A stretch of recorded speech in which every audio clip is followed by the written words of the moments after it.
The Secret Destiny of America by Manly P. Hall. Narrated by Matthew Schmitz. 1. The Origin of the Democratic Ideal. World democracy was the secret dream of the great classical philosophers. Thousands of years before Columbus, they were aware of the existence of our Western Hemisphere and selected it to be the site of the philosophic empire. The brilliant plan of the ancients has survived to our time, and it will continue to function until the great work is accomplished. The American nation desperately needs a vision of its own purpose. America cannot refuse the challenge of leadership in the post-war world. Mere physical reconstruction of ravaged countries and the reorganization of political, economic, and social systems is the lesser task we will face.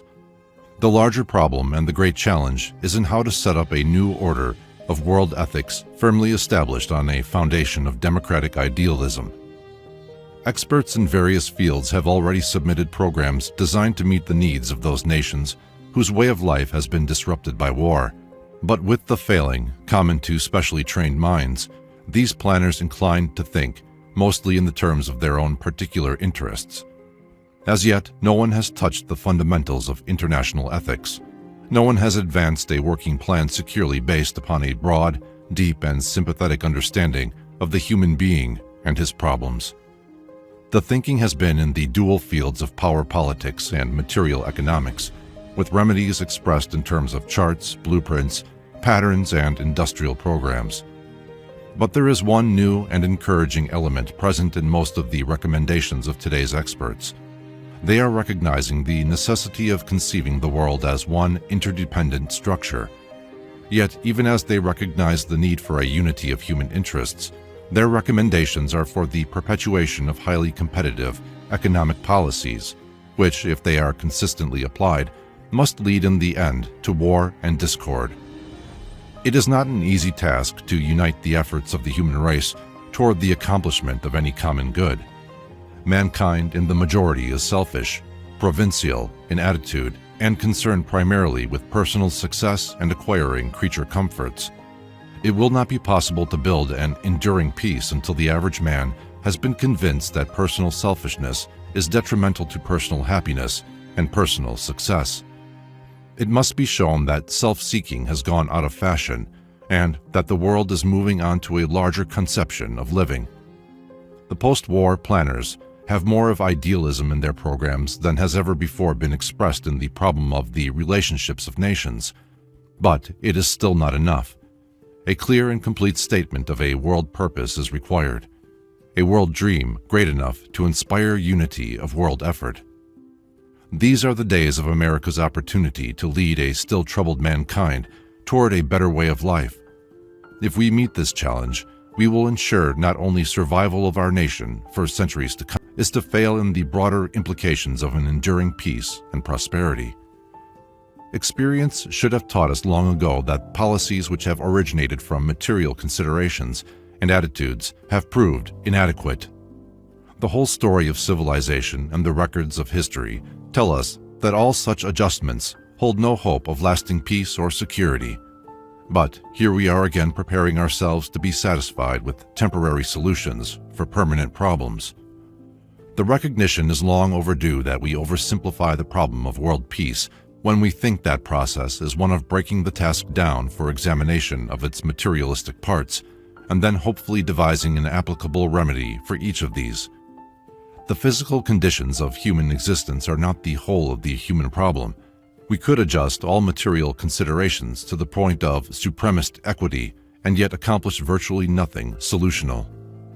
The greatest of known problems is the human problem, and not until all-embracing examination is made into every phase of human needs can there be an adequate reconstruction policy for a post-war world. That man is physical is obvious, but he is also mental and emotional. He is spiritual, and he has a soul. These latter factors are not so obvious. What to do about them is not so easy, for they are difficult to understand and even more difficult to classify and reduce to a working pattern. We, as builders of a civilization, will have to learn that only when equal consideration is given to each of these elements of man's nature will we arrive at these solutions for the disasters into which men and nations precipitate themselves. Our post-war reconstructors, ours, if not by our selection, at least with our consent, are not outstandingly qualified for this broader task. Few indeed are the statesmen and politicians who have any conception of man as a spiritual being. And as for military leaders, they are primarily disciplinarians, invaluable as such in times of war, but not at all emotionally geared to problems of individualistic peacetime character. And world planners recruited from among our industrial leaders, it must be admitted, are not generally informed on the workings of the human psyche. Those who have made the study of human conduct their life work, the sociologists, have little scientific knowledge of the hidden springs that animate the very conduct into its amazing diversity of manifestations. And if a word is to be said for bringing in the clergy, it might be that the theologian planner who will be truly useful will be one who acquires at least some knowledge of the science of biology. We are displaying a woeful lack of vision in the way we fumble with the eternal laws of life. It is not enough that we now hopefully create a setup permitting men to give allegiance with their minds or to serve faithfully with their bodies. We must someday face the truth that man is inevitably and incurably an idealist, for this is the truth that will set us free. Man's need is for the idealistic content of his nature to be properly nourished. Then his whole consciousness will impel him to right action, and then no more will our laws fail, treaties be broken, and the rights of man stand violated. The American nation desperately needs a vision of its own purpose. It must conceive it in a generous idealism, great and strong enough to bind thoughtless and selfish persons to something bigger than themselves. It must recognize that it is in the intangible ideal that the foundations are laid for all seeable good, must know that the truly practical course, and the course of hard realism for America, is the one that is laid basically in a generous idealism. This is more than an indicated course. It is one that we inevitably must follow, guided by the hand of destiny. Believing this to be so, I dedicate this book to the proposition that American democracy is part of a universal plan. Our world is ruled by inflexible laws, which control not only the motions of the heavenly bodies, but the consequences of human conduct. These universal motions, interpreted politically, are impelling human society out of a state of autocracy and tyranny to democracy and freedom. This motion is inevitable, for the growth of humans is a gradual development of mind over matter, and the motion itself represents the natural and reasonable unfoldment of the potentials within human character. Those who attempt to resist this motion destroy themselves. To cooperate with this motion and to assist nature in every possible way to the accomplishment of its inevitable purpose is to survive. Thousands of years before the beginning of the Christian era, many enlightened thinkers discovered the will of God as expressed through nature in the affairs of men. They made known their discoveries in terms of religions, philosophies, sciences, arts, and political systems. These first statements are now the admired monuments of ancient learning. Available to men of today, they are generally ignored. Years of research among the records of olden peoples, available in libraries, museums, and shrines of ancient cultures, has convinced me that there exists in the world today, and has existed for thousands of years, a body of enlightened humans united in what might be termed an order of the quest. It is composed of those whose intellectual and spiritual perceptions have revealed to them that civilization has a secret destiny. Secret, I say, because this high purpose is not realized by the many. The great masses of people still live long without any knowledge whatsoever that they are part of a universal motion in time and space. Pythagoras, Plato, Aristotle, Buddha, Jesus, and Muhammad are among the greatest names recorded in history, but it is not customary to regard the men who bore these names as statesmen or sociologists. They are thought of as philosophers, sages, seers, and mystics, whose doctrines have no application to the political needs of an industrial civilization. Yet it is men like Plato and Buddha who still exercise the most powerful force in moral affairs toward the perpetuation and preservation of a civilized state among all nations. All of the great leaders of ancient times realized and taught that the establishment of a state of permanent peace among the nations depended upon the release of human ideals, but through properly trained and disciplined minds capable of interpreting these ideals in terms of the common good. World democracy was the secret dream of the great classical philosophers.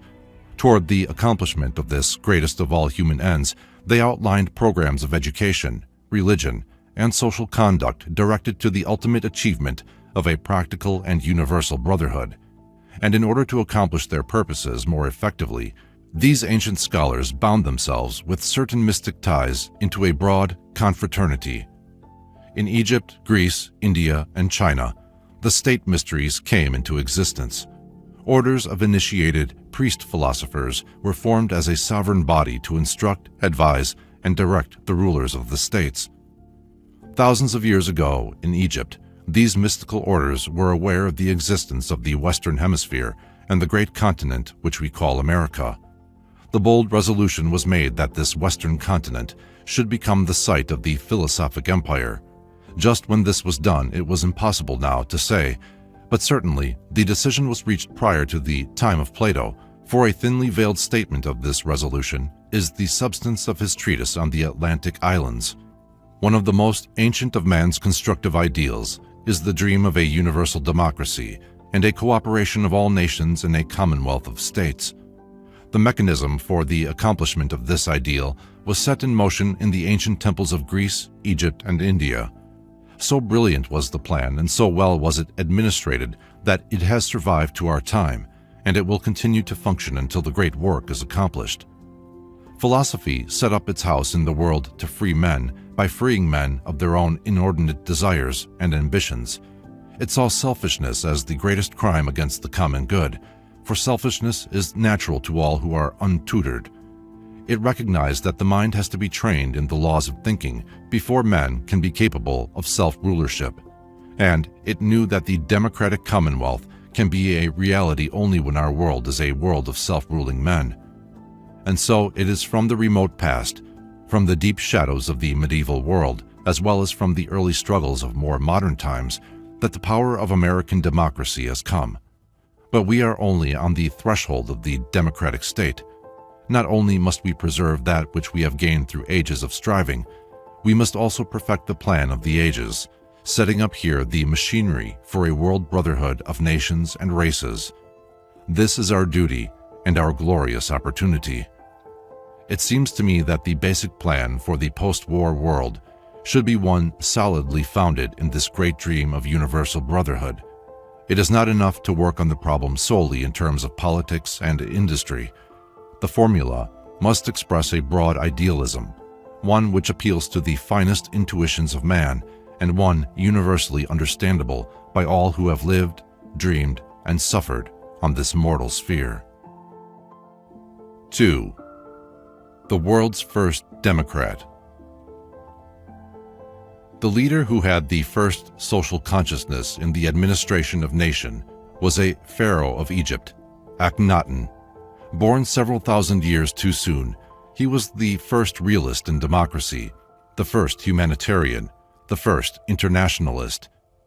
He saw that the duty of the ruler is to protect for all the right to live well, to think, to dream, to hope, and to aspire.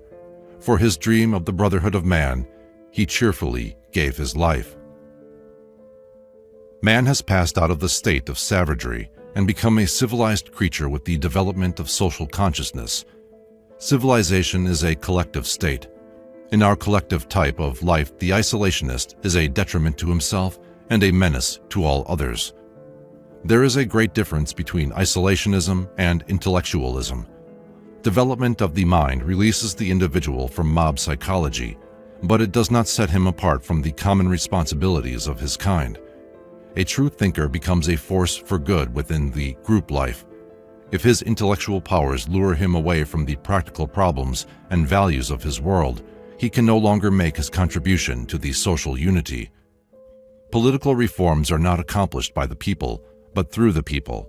Behind all collective progress stands the enlightened individual's leadership. His superiority does not free him from common responsibility. His is the obligation to assume the greater burden of directing his vision to the well-being of all his people. Let us see how this works. We'll go far back to ancient times. Akhenaten, Pharaoh of Egypt, throned under the title Amenhotep IV, is often referred to as the first civilized human being. While this may not be literally true, he was definitely the first man in recorded history to exemplify social consciousness in the administration of a great nation. Akhenaten, the beloved child of the Aten, was born at Thebes about 1388 BC. Like most of the princes of his house, he was extremely delicate as a child, and it was feared that he would not live to reach the throne. As the last of his line, the dynasty would end with him if he died without issue. For this reason, he was married in his 12th year to a 10-year-old Egyptian girl of noble birth named Nefertiti.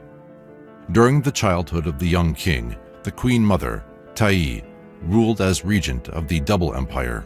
She is believed to have been of Syrian origin, which would account for the many strange and un-Egyptian ideas in religion, government, and art which were developed during the reign of Akhenaten. Queen Ta'i, brilliant and capable, had recognized before her son reached his majority that in him were qualities more divine than human. The son became the actual ruler of his country in his 18th year. His reign extended for 17 years. Akhenaten had been ruler of Egypt only for about 2 years when he opposed his will to the priesthood of Amun-Ra. By attacking the oldest and most firmly established of all Egyptian institutions, the young pharaoh created legions of enemies and brought down upon himself the wrath of the Legion of the State. He could scarcely have chosen a surer way of complicating the problems of his life. In the midst of this conflict, he proclaimed a new spiritual dispensation, and to escape his enemies, built a new capital city 160 miles up the Nile from Cairo. His new faith was Atenism, and he named his city Kut-en-Atan, the horizon of the Aten, and dedicated the city with these words: "Ye behold the city of the horizon of Aten, which the Aten has desired me to make for him as a monument, in the great name of my majesty forever. For it was Aten, my father, that brought me to this city of the horizon." As priest of his new religion, Amenhotep IV changed his name to Akhenaten because the older name included the word Amen, whose faith he had rejected. Charles F. Potter, in his History of Religion, says of Akhenaten that he was the first pacifist, the first realist, the first monotheist, the first democrat, the first heretic, the first humanitarian, the first internationalist, and the first person known to attempt to found a religion. He was born out of due time, several thousand years too soon. From his 26th year to his 31st year, Akhenaten devoted his life to the perfection of his mystical doctrine in the city which he had built for the ever-living God. Here he taught the mystery of the Divine Father and wrote these simple and beautiful poems which have endured and survived time. To Akhenaten, God was not a mighty warrior ruling over Egypt, speaking through the oracles of his priests. He was not a supreme being flying through the air in a war chariot leading armies of destruction. Aten was the gentle father who loved all his children, of every race and nation, and desired for them that they should live together in peace and comradeship. Even more, God, the Aten, had created all the lesser creatures, whether birds that nested in the papyrus reeds along the bank of the Nile, or dragonflies with many-colored wings that hovered over quiet pools and the lotus blooms. The Aten was the father of all beasts and fishes and flowers and insects. He had fashioned them in his wisdom and preserved them with his love and tenderness. Akhenaten, seated in the garden of his palace, spent many hours watching the flight of birds and listening to the voices of little creatures. He tells us that he found the Aten in all of them, and that his heart went out to them, and he gave thanks for the goodness in everything that lived. This was a pharaoh who traveled alone through the countryside, meeting the peasants, conversing with slaves, and sharing the simple food of the poor. To the most ignorant man, he listened with profound respect, for in each of his subjects he sought and found the life of the Aten. He saw the universal God shining through the eyes of little children, beheld the beauty of the Aten in the bodies of the men who worked in the fields, he could not understand why others did not see God in everything as he did.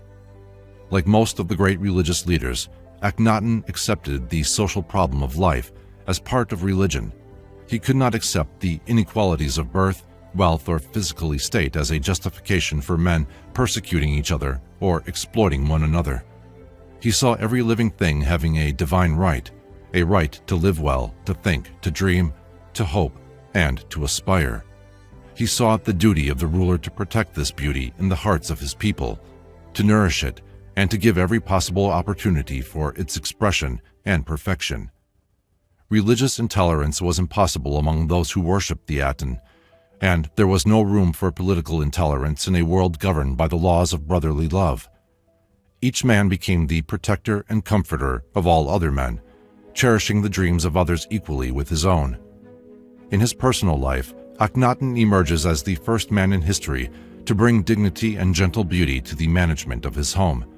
He was the father of 7 daughters, to whom he was completely devoted, and in his speeches and public pronouncements, he always referred to Queen Nefertiti as "my beloved wife." It was usual for the pharaohs to cause themselves to be depicted in great stone carvings upon the walls of their palaces.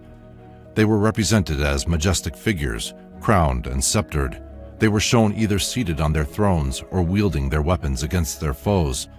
Akhenaten was the only pharaoh in the history of Egypt who chose to be depicted with his arm about his wife, with his little daughters playing about and seated on his lap. As with the passing years, the health of the pharaoh grew worse, the opposition of the priesthood of Amun-Ra grew greater, and his reign was complicated by invasions by the Hittite nations. The governors of various provinces pleaded with him for help, but Akhenaten would not send armies. The dreamer king saw his lands pillaged and his cities conquered, but he would not kill his enemies. They too were children of the Aten. Akhenaten died in his 36th year at the altar of the Aten in the temple of the faith he had created. When his mummy case was found, the following prayer to the Aten was discovered, inscribed on golden foil beneath his feet. "I breathe the sweet breath which comes forth from thy mouth. I behold thy beauty every day. Give me thy hands, holding thy spirit, that I may receive it and may be lifted by it. Call thou upon my name unto eternity, and it shall never fail." In the words of the great Egyptologist, Professor Breasted, "There died with him such a spirit as the world had never seen before." Akhenaten was the first man in history who dared to dream of the brotherhood of men, and he cheerfully gave his life and his empire for that dream. He is indeed the beautiful child of the living Aten, whose name shall live forever and ever. 3. Westward ocean travel to the earthly paradise. From Plutarch's description of voyages, it can be calculated that our great continent in the Western Hemisphere was visited by the ancient Greeks. They not only reached our shores, but explored part of the Great Lakes area. Under a thin veil of symbolism, they perpetuated in mythology their knowledge of our land, which they called blessed. The area was anciently set apart for coming generations in the great human experiment of the democratic Commonwealth.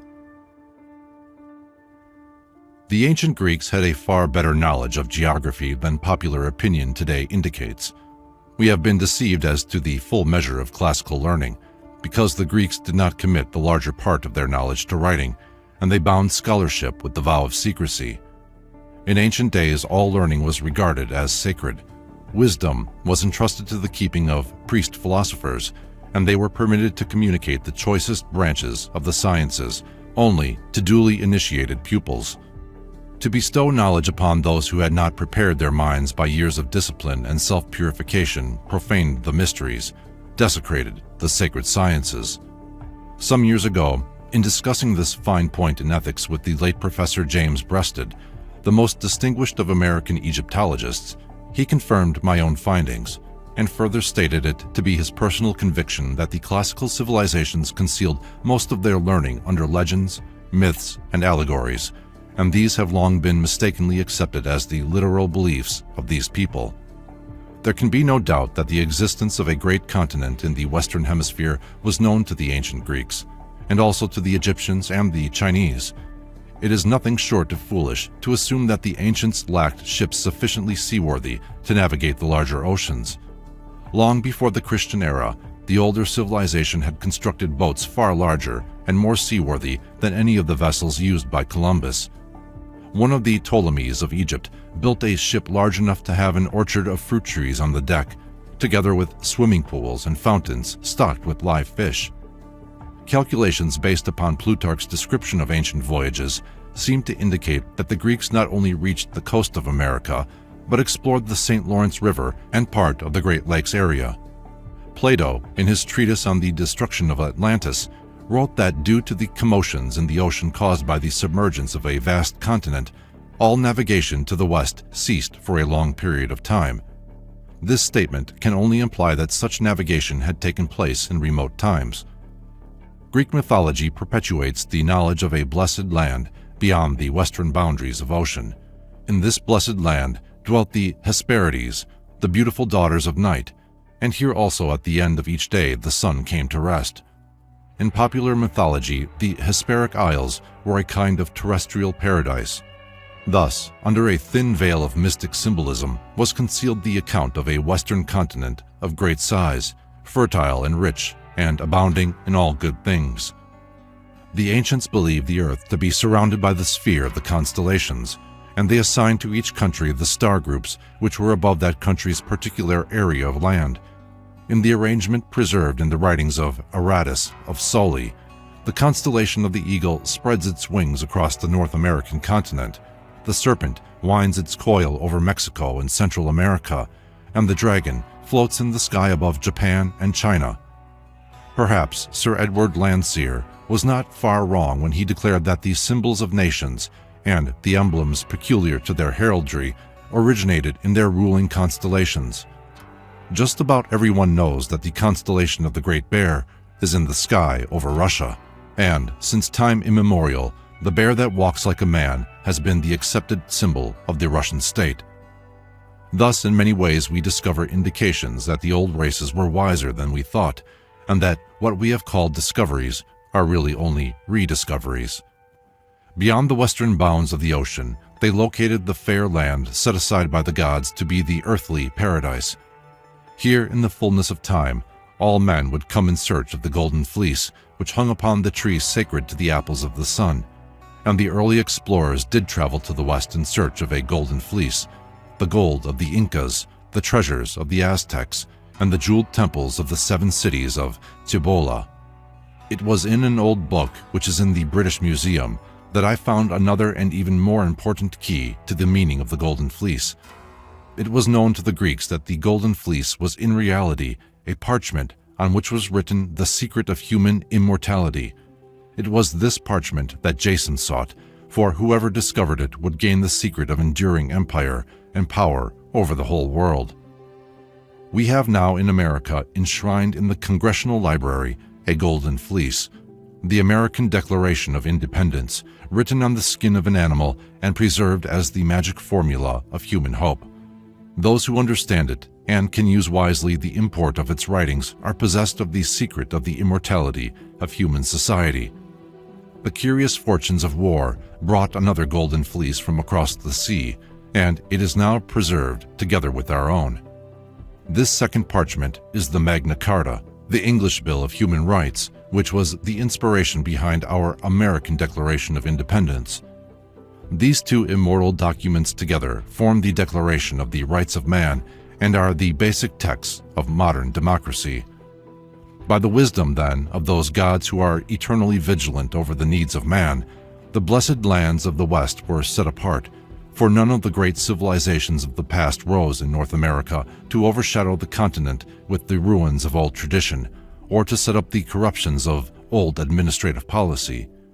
Foreign nations came to this continent in times long ago, but they formed no permanent settlements nor attempted any program of colonization, and so the soil was not impoverished by thousands of years of intense cultivation, nor were the natural resources ravished to supply the substance to maintain endless wars and ageless feuds. It was the rise of the democratic dream in Europe that supplied the beginning of Western civilization. Those in search of a promised land turned to the West. Here was a virgin continent populated only by nomadic Indian tribes, a vast territory suitable in every way for the great human experiment of the democratic Commonwealth. By the 19th century, the American Hesperides was definitely the land of golden opportunity, and to it came streams of immigration from nearly every country on the earth. The better way of life drew them here, for it had been established that here men could build a future free of tyranny, intolerance, and enforced poverty.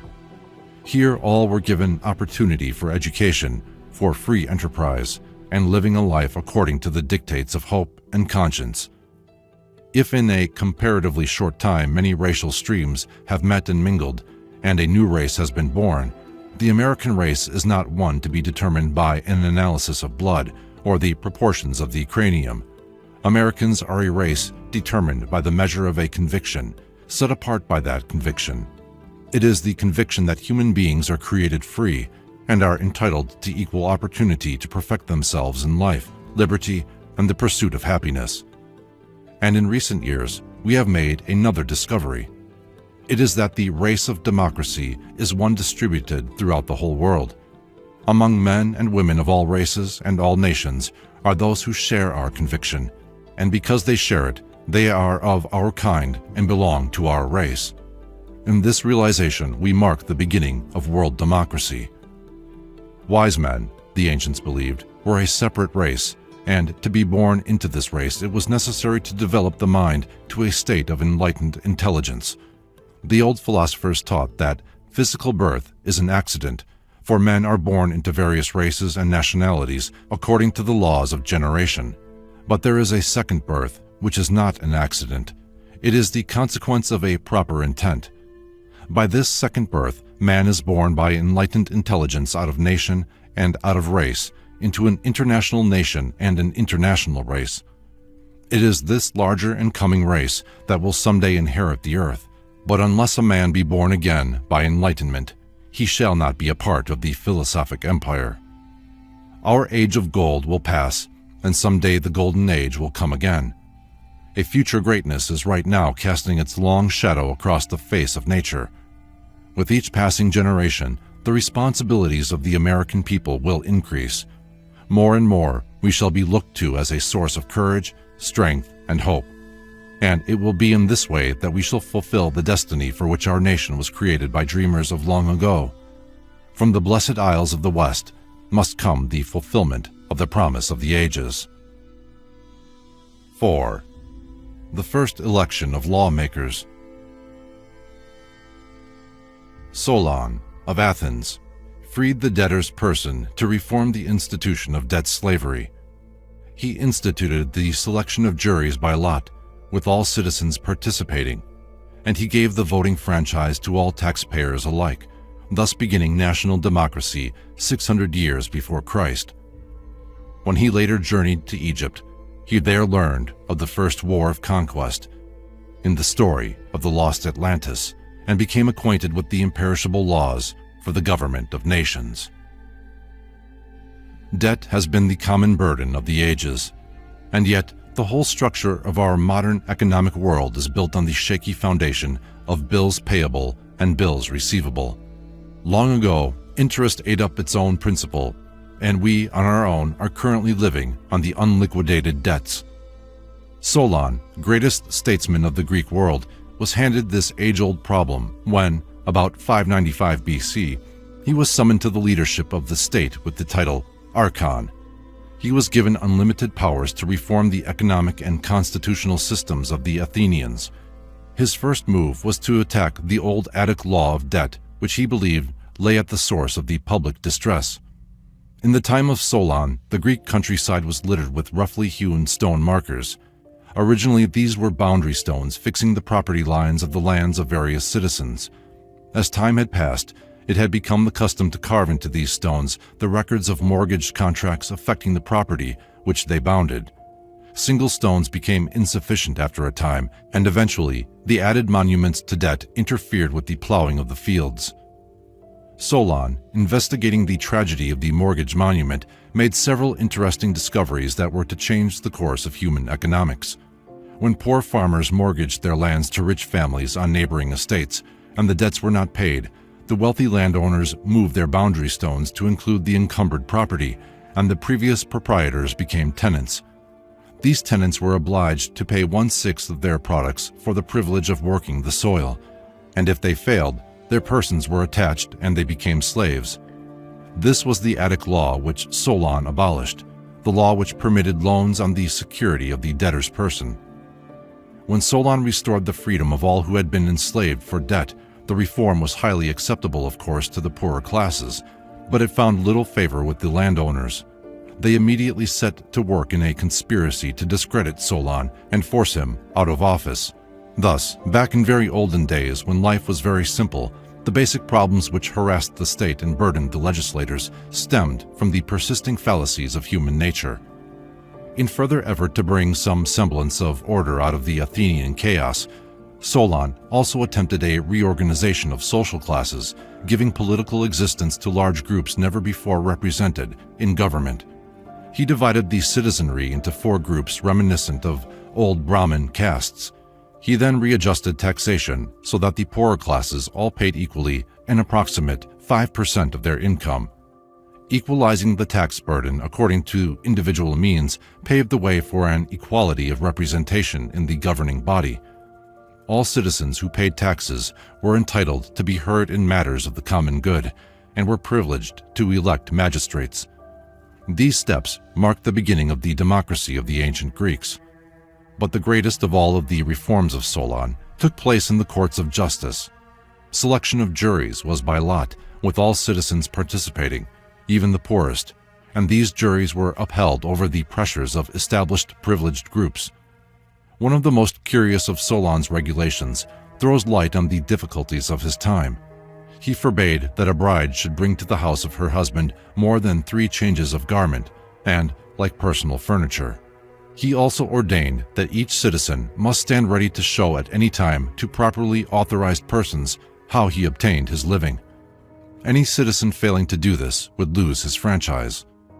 The drastic changes of Solon made him so many enemies that after a few years he felt that he had to relinquish the burden of leadership of the state to regain his honor. Those who hated and feared him, as Archon, promptly renewed their love after he left public office and no longer threatened their ambitions. His term as Archon brought to Solon the realization of his own inadequacy, and he visited Egypt in search of a larger wisdom. He was received with kindness and every mark of respect by the priests at Sais, who served the shrine of the goddess Isis. To these wise men, he told the story of his effort to enlighten the Greeks and correct the evils in their laws. The high priest of Sais is reported to have said, "Alas, you Greeks, you are but children, for you know not the wisdom of the gods." One night, the priests of Sais led Solon through the long, dark passageways of the temple. They descended stone stairs rutted with age and lighted only by flaming torches, came at length to subterranean chambers hewn from the living rock. Through these chambers flowed a river. The priests said that this river was the sacred Nile that flowed from Egypt through the underworld to water the fields of the immortals. On the bank of the underground stream, a small black boat was waiting, rowed by men who were blind. Accompanied by the high priest and the torchbearers, Solon was rowed out over the dark waters. The boat stopped on the shores of a tiny island far underground.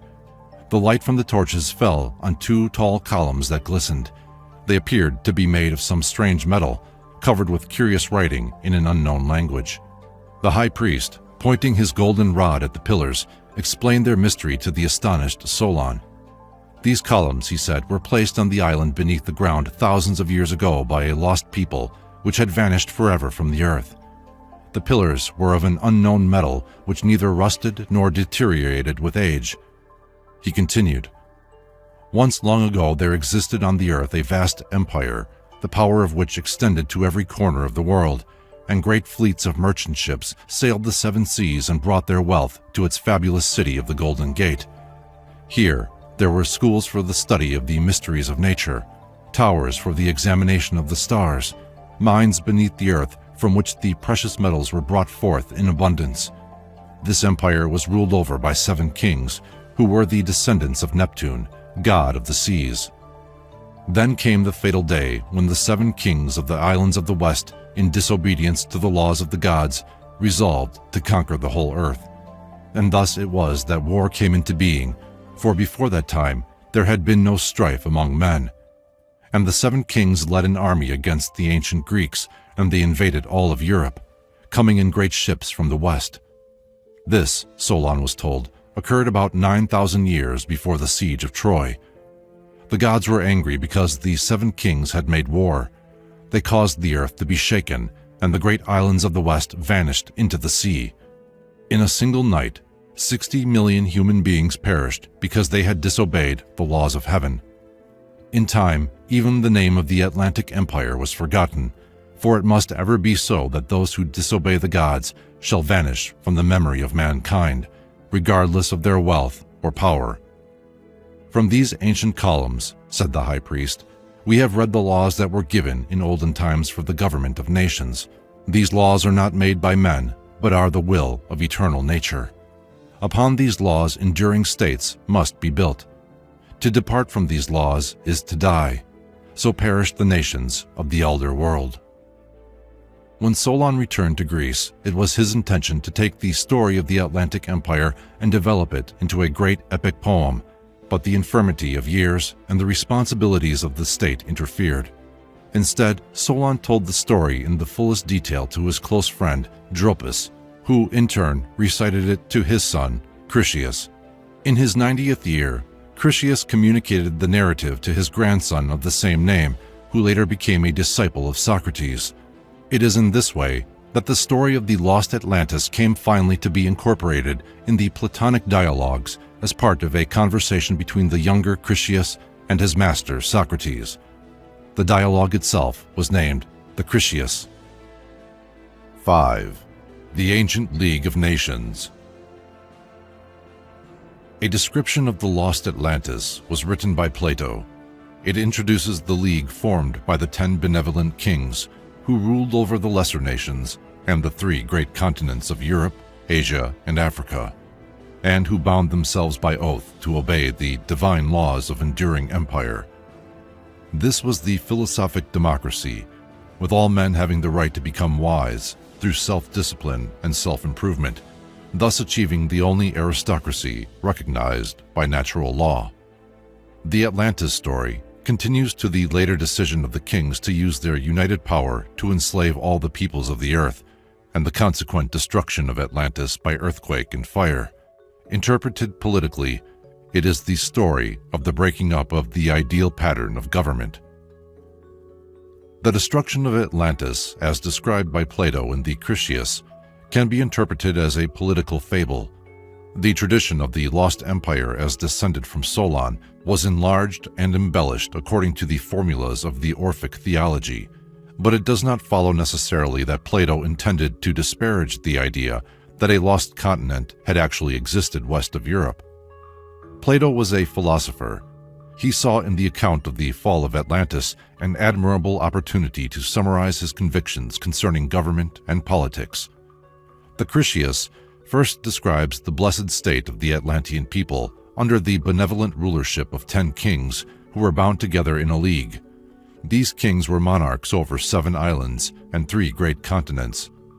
From the fable, we can infer that the 10 rulers of the Atlantic League were philosopher kings, endowed with all virtues and wise guardians of the public good. These kings obeyed the laws of the divine father of their house, Poseidon, god of the seas. In the capital city of Atlantis stood the temple of Poseidon, and in it a golden figure of the god. In this shrine also stood a column of precious substance inscribed with the laws of enduring empire. The 10 kings took their oath together to obey these laws, and they chose one of their number, usually of the family of Atlas, to be the chief of their league. It was written on the column of the law that the 10 kings of Atlantis should not take up arms against each other, for any reason. If one of them should break this law, the other 9 were to unite against him to preserve the peace. In all matters concerning the public good, the 10 kings were to deliberate together, and each should be mindful of the just needs of the others, for they were the members of one body and regents over the lands of a blessed God. The kings had not the power of life or death over any of their subjects, except with the consent of the majority of the 10, and each was responsible to the whole league for his conduct in the administration of his own state. In this way, Plato describes the government of the Golden Age, in which men live on earth according to the laws of heaven. By the 3 great continents of Atlantis are to be understood Europe, Asia, and Africa, and by the 7 islands, all the lesser peoples of the earth.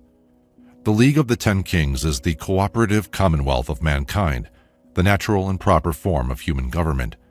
The Atlantis, therefore, is the archetype or the pattern of right government, which existed in ancient days but was destroyed by the selfishness and ignorance of men. Plato, it must be remembered, was a monarchist by philosophic conviction, but his ideal king was the wise man, perfect in the virtues, and the natural ruler of those less informed than himself. This king was the father of his people, impersonal and unselfish, dedicated to the public good, a servant of both the gods and his fellow men. This king was descended of a divine race, that is, he belonged to the order of the illumined, for those who came to a state of wisdom then belonged to the family of the heroes, perfected human beings. Plato's monarchy was therefore a philosophic democracy, for all men had the right to become wise through self-discipline and self-improvement. One who achieved this state was by virtue of his own action a superior man, and this superiority was the only aristocracy recognized by natural law. Competition is natural to the ignorant, and cooperation is natural to the wise. Obeying the pattern established by the gods, the divine kings bound themselves into the common league to obey its laws, preserve the peace, and punish any whose ambition might impel them to tyranny or conquest. Here, then, is a pattern of world government to ensure the prosperity of all peoples and activate the preservation of the peace. Plato describes at some length the prosperity of the Atlantic Isles under this benevolent rulership. The citizens were happy, and poverty was unknown. A world trade was established, and the ships of the Atlantean marine traveled the 7 seas, bringing rich treasures to the motherland. There was little crime, the arts flourished, and the sciences were cultivated in great universities. Men had no enemies, and war was unknown. The god Poseidon guarded the destinies of his domains and favored the Atlantic Empire with a good climate and fertile soil. Men followed the occupations which they preferred and lived a communal existence, together sharing the fruits of their labors. It was Plato's conviction that the human being was not created merely to engage in barter and exchange, but rather to perfect himself as the noblest of the animals, endowed with reason and the natural ruler of the material world. The Critias then describes the gradual change that came about in the course of the ages. In the beginning, the Atlanteans saw clearly that their wealth and prosperity increased as a result of friendship, but gradually the divine portion of their consciousness began to fade away in them. Their souls became diluted with a mortal admixture, and human nature gained ascendancy. They became unseemly and lost those spiritual virtues which were the fairest of their precious gifts. It is the story of how man departed from the perfect pattern of his conduct, and in the end denied the very truths which were the foundations of his strength. With the loss of his spiritual perception, material ambitions increased, and the desire for conquest was born. Men yearned after that which they had not earned, and gazed with covetous eyes upon the goods of others. The rulers of the state were corrupted by the common evil. The 10 kings were no longer friends. They no longer conferred together in the temple of Poseidon to decide all matters under the common oath. Thus was the great league dissolved by selfishness and ambition. It was then that war came into being, and with it tyranny and oppression, and despotism and the exploitation of peoples. At last, the kings of Atlantis decided to use their common power to enslave all the peoples of the earth. They gathered a vast army and attacked Europe from the sea, even going so far as to besiege the Athenian states. And so they broke the law of the gods, for the 12 deities had so divided the earth that to each race and nation was given its proper part. Zeus, father of the gods who carries in his hand the thunderbolts of divine retribution, perceived the evil of the time and resolved to punish the arrogance of the Atlanteans. But even Olympus is a commonwealth, and the other 11 gods were summoned to the council hall of the immortals. When all the gods had assembled in conference, Zeus arose among them and addressed them thus. It is with this line that Plato's story of Atlantis ends, and the words of Zeus remain unknown. But the results of the conference are not left in doubt. Zeus hurled his thunderbolts against the empire of the sea, shaking it with earthquakes, and then destroying it by horrible combustion. The only records that remain were in vague traditions and 2 columns set up under the temple at Sais. The destruction of Atlantis can be interpreted politically as the breaking up of the ideal pattern of government. So complete was this destruction that men forgot there is a better way of life, and since have accepted the evils of war and crime and poverty as inevitable. The world lost, too, all sense of its own unity. Each man's hand was thereafter raised against his neighbor. The perfect state disappeared under a deluge of politics. The priests of Poseidon gave way to the priesthood of Mammon. Plato's political vision was for the restoration of the empire of the Golden Age. The old way of the gods must be restored, he was convinced, if human beings are to be preserved from the corruptions which they have brought upon themselves. Plato sought this end when he established his university at Athens, the first school of formal education in history. Here men were taught the great truths of religion, philosophy, science, and politics, to restore to them the vision of the perfect state. The old Atlantis was gone, dissolved in a sea of human doubts. But the philosophic empire would come again, as a democracy of wise men. 2,000 years later, Lord Bacon restated this vision in his New Atlantis. 6. A Roman project to give rulership to the wise. The Platonic point of view was envisioned by Plotinus to take form as a philosopher's city, establishment of which was approved by his Roman emperor as the noblest experiment in time.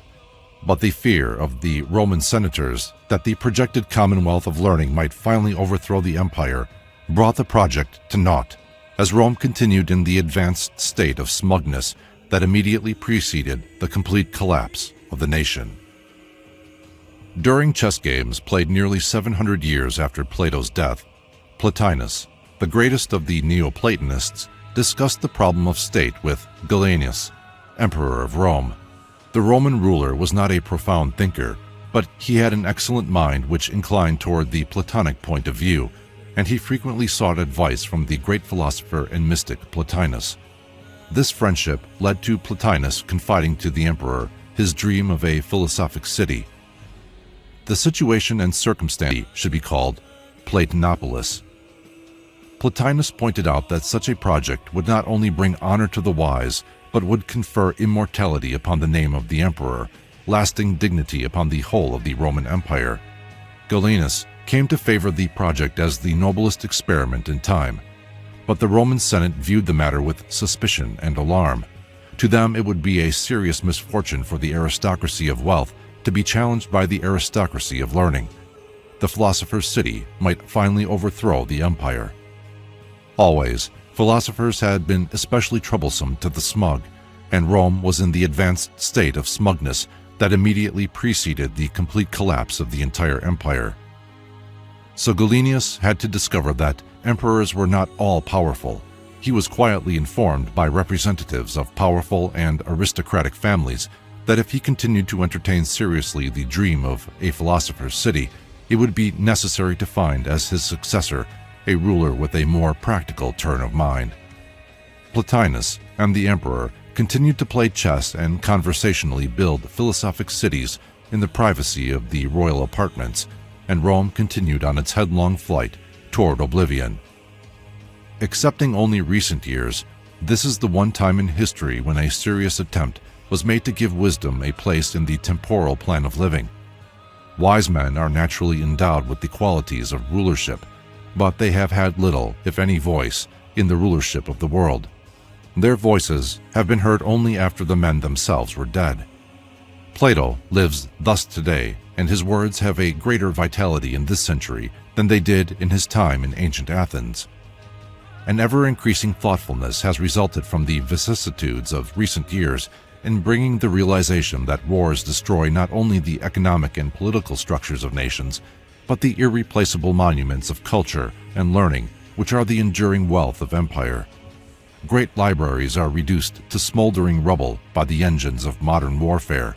The art treasures of 5,000 years vanish in the smoke of battle, and ruthless pillaging and wanton mutilation are the inevitable accompaniment of military aggressions. Both victor and vanquished are impoverished by a common loss, and posterity deprived of the noblest of its heritage. This need not go on. The remedial action required is no more than for men to set aside in some selected part of the earth an area to be kept apart from all strife and struggle, and establish this as the common repository of the treasures of essential learning. On an island, distant from strategic military objectives, could be built a city of art, libraries, museums, universities, laboratories, and observatories. These institutions could be united as one great structure, a school over all schools, the city to become the capital of the intellectual empire. It might be appropriately named Platonopolis, to honor the great man who first conceived the idea of the commonwealth of learning. In times of stress or danger, each nation could send to this community those of its citizens whose mental excellence would entitle them to a world citizenship. Here, protected from all outside interference, they would be allowed to continue the various works of their individual lives for the enrichment of their own time and future ages, their progressed knowledge becoming the common property of all men, regardless of race or nation. It is safe to predict that such a philosopher's city would ultimately be the most practical and certain instrument for accomplishing a world point of view in all departments of human thinking. The international nation, the dream of the future which has been inspired by the terror of modern warfare, would have its natural beginning in a union of superior intellects. Art knows no race. Music is a common denominator. Biology and physics are served by explorers into the furthermost and innermost secrets of nature. When we recognize that the poet, the scholar, and the savant are indeed a race inhabiting the suburbs of a superior world, that they are the noblest of our creatures, we can know that we honor ourselves most by honoring them. Here lies the solution to the great educational reform so necessary at this time. We cannot hope to build a nobility of man upon the sterility of a narrow, competitive, materialistic educational policy. The ignorance of man has been his undoing. Only wisdom can restore him to his divine state. The religious motion in the modern world is far away from theology and all the artificial limitations set up by creeds and dogmas. To meet the ever-increasing dissatisfaction, there must be a new vision concerning the substance of spiritual truth. The religion of the future will include within its own structure the best of science, art, literature, politics, and sociology. Spirituality is not a blind faith about things invisible. It is an inspired use of things known and available. That man is religious who lives well. That man is sacrilegious who perverts universal good for purposes of private gain. The abstract parts of religion are useful only to the degree that they justify, improve the moral virtues. From the broad gates of the philosopher's city could flow the inspiration for a completely new estimation of the universe and man's relationship to it. When the gentler parts of learning exercise dominion over the human mind, world peace will be more than the substance of things hoped for.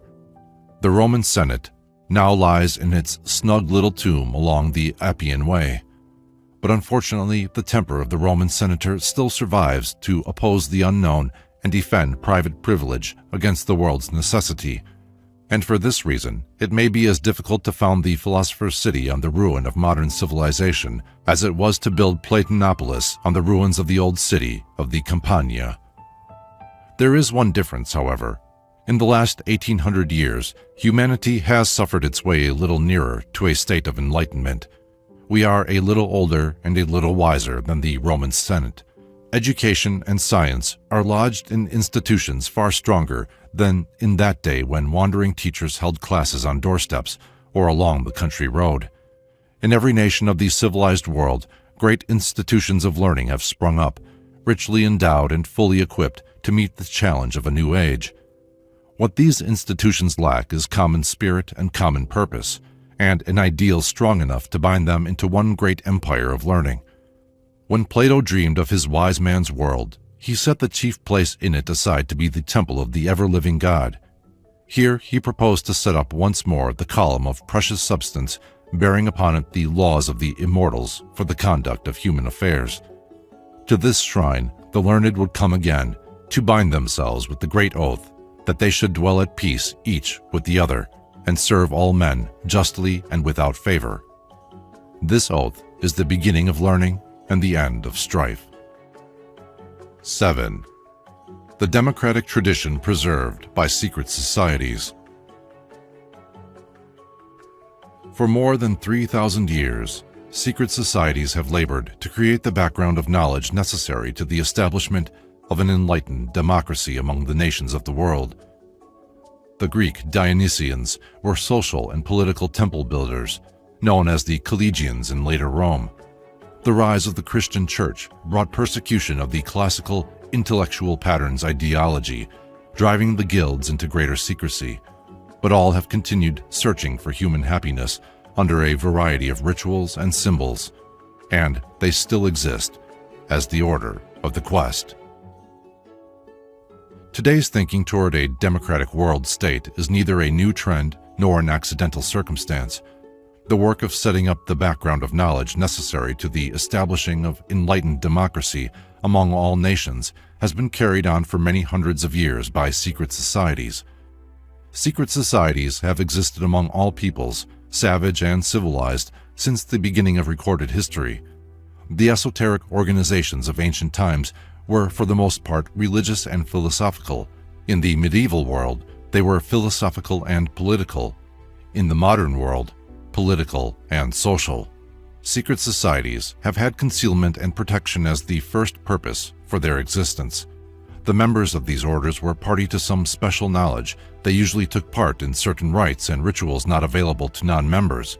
But it was more important that through the societies they were also able to practice beliefs and doctrines in private, for which they would have been condemned and persecuted if these rites were made public. A second purpose for secret societies was to create a mechanism for the perpetuation from generation to generation of policies, principles, or systems of learning confined to a limited group of selected and initiated persons. Primitive secret orders exist among African tribes, among the Eskimo, and throughout the East Indies and Northern Asia. The American Indian, the Chinese, Hindus, and Arabs have elaborate religious and fraternal organizations. In most cases, these secret orders are benevolent, and the members are bound together by obligations of mutual helpfulness and the service of the public good. It is beyond question that these secret societies of all ages have exercised a considerable degree of political influence, usually directed against despotism, intolerance, and religious fanaticism. The order of the Dionysian artificers originated among the Greeks and Syrians at some remote time before 1500 BC. It was composed originally of skilled craftsmen, banded together in a guild to perpetuate the secrets of their crafts. Gradually, the science of architecture took precedence and dominated the policies of the society. According to legend, when Solomon, king of Israel, resolved to build his temple according to the will of his father David, he sent to Tyre and engaged the services of a cunning workman, Hiram Abiff, as master of the Dionysian artificers. The members of this society held the exclusive right throughout the Greek states of designing the temples of the gods, the houses of government, the theaters of Dionysius, and the buildings used for the public games. It is certain that the Dionysians practiced secret rites and worshipped the gods under geometric symbolism, and that they possessed a body of lore which included mathematical secrets of proportion and design, certain knowledge concerning universal dynamics, and a philosophical, religious, moral, and political conviction concerning the perfecting of human society. They referred to ignorant and uncultured humans as a rough ashlar, that is, an uncut stone as it comes from the quarry, unsuited to the purposes of building. Through the refinement which resulted from self-discipline and an addiction to the divine arts, man perfected himself, becoming square, upright, and true, thus performing the true ashlar, or the cut stone which could fit with others into a pattern of masonry. In their secret work, the Dionysians thus were social and political temple builders, and the temple upon which they labored was the living temple of the living God, built of stone made ready before it was brought thither, so that there was neither hammer nor axe nor any tool of iron heard in the house while it was in the building. This temple was human society perfected, and each enlightened and perfected human being was a true stone for its building. As Grecian culture reached Rome, the Latins formed their own Dionysian society and named it the Collegia. The greatest of the collegians was an architect, Vitruvius, sometimes called the father of modern architecture. A man of vast learning, he was responsible for the superior sanitation of Rome and the great aqueducts which still border the Appian Way. While the Collegia of the Romans was less philosophical than was the Grecian society because of the different temper of the Latin people, it exercised considerable social power and perpetuated the substance of the old belief. The rise of the Christian Church broke up the intellectual pattern of the classical pagan world. By persecution of this pattern's ideologies, it drove these secret societies into greater secrecy. The pagan intellectuals then reclothed their original ideas in a garment of Christian phraseology, but bestowed the keys of the symbolism only upon those duly initiated and bound to secrecy by their vows. Part of the Dionysian movement migrated eastward to build the empire of Islam, with each stone and mosque and palace bearing the mark of the master masons. Later, the migration continued as far as India, where these same marks are to be seen on the monuments of the Mughal dynasty. In early development of Europe, the Dionysians became the guild of the cathedral builders. They signed each stone with the secret symbols of their cult, and into the intricate carvings of church and chapel they worked the old pagan figures and designs. Many guilds sprang up, binding skilled craftsmen in confraternities of arts and crafts and trades. Architecture remained the chosen instrument for the perpetuation of the great design, the building of the perfect world. All the sciences contained brilliant, far-seeing men who equally desired to contribute their part to the philosophic empire of the future. Secret societies were formed in their own professions, using the emblems established in their arts to conceal their social aspirations. Thus did the alchemists come into being, the mystic chemists seeking the elixir of life, the wise man's stone, the universal medicine, and the agent for the transmutation of metals. The elixir of life is truth itself, the preserver of all things. The wise man's stone is science that can work all wonders and solve all riddles of the mortal sphere. The universal medicine is wisdom, the only cure for ignorance, which is the universal disease. The agent for the transmutation of metals is the pattern of the universal state, the essence of the perfect plan for a world civilization by which all the base elements in human society can be transmuted into the spiritual gold of right purpose. In Italy, the Illuminati sought for the pearl of great price hidden in the deep waters of moral corruption. In Northern Europe, the Knights of the Holy Grail dedicated their lives to the search for the chalice of the Passion. Christian and Jewish Kabbalists pondered the letters of the Scriptures to find the secret of the crown of splendors, and the Rosicrucians in their hidden houses used the Rose of Sharon as the symbol of brotherly love, a simple rearrangement of the letters R-O-S-E, becoming E-R-O-S, the Greek god of love, Eros. All these groups belong to what is called the Order of the Quest. All were searching for one and the same thing under a variety of rituals and symbols. That one thing was a perfected social order, Plato's commonwealth, the government of the philosopher king. To this end, each consecrated its life and knowledge, exploring ever further into the secrets of nature to discover the greatest secret of all, the secret of human happiness. We are indebted to these brothers of the quest for our sciences, arts, and crafts of today. They were the discoverers. They were the astronomers, scientists, physicians, mathematicians, and artists whose work we treasure, but whose dreams we have ignored. They gave knowledge to the world to make men happy. We have used their knowledge to make a few men rich. We have perverted their skill, desecrated their dreams, and profaned their mysticism. But the knowledge they have given us is available to be used in a nobler way, and someday we shall awaken to our responsibility with the realization that it is our common duty to restore the dignity of learning and dedicate unselfishly to the human need. About the middle of the 17th century, Sir Elias Ashmole, patron of the liberal arts and founder of the Ashmolean Museum at Oxford, was initiated into the Guild of the Operative Freemasons of London, the first non-craftsman to be permitted membership. From that time on, the entire pattern of the guilds was changed, and speculative masonry came to dominate the older form of the craft, and the intellect builder came into his own. One veil of the old symbolism was lifted to reveal in full clarity that the guilds were dedicated to a program, social and political. In this way, the old dream of the philosophic empire descended from the ancient world to modern time. Secret societies still exist, and regardless of the intemperance of the times, they will continue to flourish until the quest is complete. For more than 3,000 years, secret societies have labored to create the background of knowledge necessary to the establishment of an enlightened democracy among the nations of the world. 8. A new identity for Christopher Columbus. Many scholars were fully aware of the global form of the Earth in the time of Columbus, who, according to early historians, state documents, and his own son, was not an Italian of humble station and uneducated, but was a Greek prince with an excellent classical education. It was from a Greek port that he sailed on the celebrated voyage of discovery. He was accompanied by a mysterious stranger, which has suggested that Columbus was an agent of the Society of Unknown Philosophers. The pattern of the democratic ideal was beginning to assert itself over the tyranny of decadent aristocracy. A new world was necessary for a new idea. When it was necessary, it was discovered.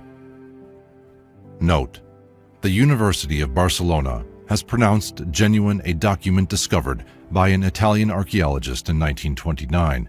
It records that the treasurer of Spain counseled Colon to represent himself as Christophorens in demanding aid from the King of Spain, and states emphatically that Admiral Colon was not the same man as Cristoforo Colombo, son of Domenico and Susanna Fontanarossa, who lived in Genoa. As stated earlier, there can be little doubt that the Greeks were aware of the existence of the American continent long before the beginning of the Christian era. If information is not general on that point, it is equally surprising how little is known about the man Christopher Columbus, who is accredited with the discovery of the New World. The date of his birth is unrecorded, and 20 cities claim Columbus as a native. So many legends have sprung up about this strange man that it is difficult to distinguish fact from fancy. In 1937, a little book was published entitled Christopher Columbus Was a Greek.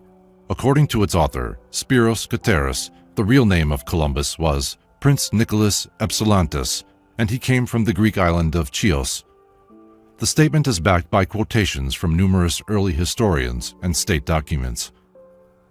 The author of this little book has documented his opinions in a matter to bring joy to the critical reader. He mentions the following Greeks who navigated the Atlantic Ocean in ancient times: Hercules, Odysseus, Callias, Pythias, and Eratosthenes. He points out that the language of the ancient Mayas of the American continent contains many words of pure Greek belonging to the Homeric period, and, to quote the book, years ago in the Republic of Uruguay, South America, were discovered traces of the army of Alexander the Great, swords and thoras with the inscription, Ptolemios Alexandroi. All modern research on the life of Columbus tends to prove that he was not a man of humble station, poor or uneducated, and the story of Queen Isabella and her jewels is rapidly becoming recognizable as fiction. Columbus is emerging as a man of impressive personality with marked abilities as a leader and organizer and an excellent classical education. Like most Greeks of his time, he admired the writings of Plato and the other classical philosophers. He had the Greek birthright of legend and tradition and was mentally well suited for interpretation of classical lore. There is much to indicate that Columbus was inspired for his voyages by Plato's account of the lost Atlantis and the records of early navigation to the west. Furthermore, Europe was not without some knowledge of geography, and in his day there were many scholars aware of the spherical form of the earth. A great trade with Asia had long passed over the caravan routes of the Near East, as the Arabs, for the most part, were a friendly people, but with the rise of the Turkish Empire to power, most of these routes were closed to the infidel. When even the Crusades failed to keep clear the roads of commerce, it became ever more desirable to discover a western passage to the Orient. It was for this purpose that Columbus sailed, and not from an Italian or Spanish port, but from the Greek port of Mahan. It is astonishing how difficult it is to ascertain the facts about the celebrated voyage of discovery and the life of one so prominent in history as Christopher Columbus. It appears that history entered into a conspiracy to conceal the truth. Possibly, an elaborate misrepresentation was intentional, for certainly the confusion began before the death of Columbus. His own son refers to his father as a Greek.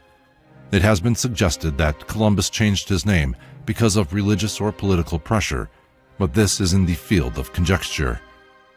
Then too, in browsing about among old records, I have run across a dim figure involved in the life of Columbus, a strange man who seems to have served the explorer in dire capacity of counselor. Nothing very tangible has as yet come to light, but it is hinted that this mysterious person accompanied Columbus on his first voyage. He was not included in the list of the mariners. He did not return, but remained in the West Indies. Beyond this, no further mention is made of him. This mysterious stranger is reminiscent of the black-robed man who guided the destiny of Muhammad. Were these obscure figures ambassadors of the secret government? Columbus being one of the agents through which the Society of Unknown Philosophers accomplished its purposes? It is my opinion that he was such an agent. The signature of Columbus, composed of letters curiously arranged and combined with Kabbalistic designs, certainly conveys far more than is inherent in the signature of a private citizen. The importance of Columbus in the larger scheme of things is to be estimated from his relationship to the pattern of his own time. Europe, passing from the obscuration of the medieval period, was coming into the light of the modern way of life. The motion of the Renaissance had spread like ever-widening ripples over the surface of a stagnant pool. Printing had been discovered. The mental emancipation of man from the tyranny of ignorance, superstition, and fear was gradually being accomplished. The democratic ideal was beginning to assert itself over the tyranny of decadent aristocracy. As the mental horizon broadened, the physical horizon extended also. The Crusades had broken up the structure of feudalism. Principalities were forming themselves into nations, and the tribal consciousness was disappearing from the theater of European politics. This progress was opposed at each step by vested interests, but the human mind was becoming aware of its own powers in a motion of continuing, irresistible force. A new world was necessary for a new idea. When it was necessary, it was discovered. That which is needed is always near if man has the wit to find it. Today we are again seeking for a new world.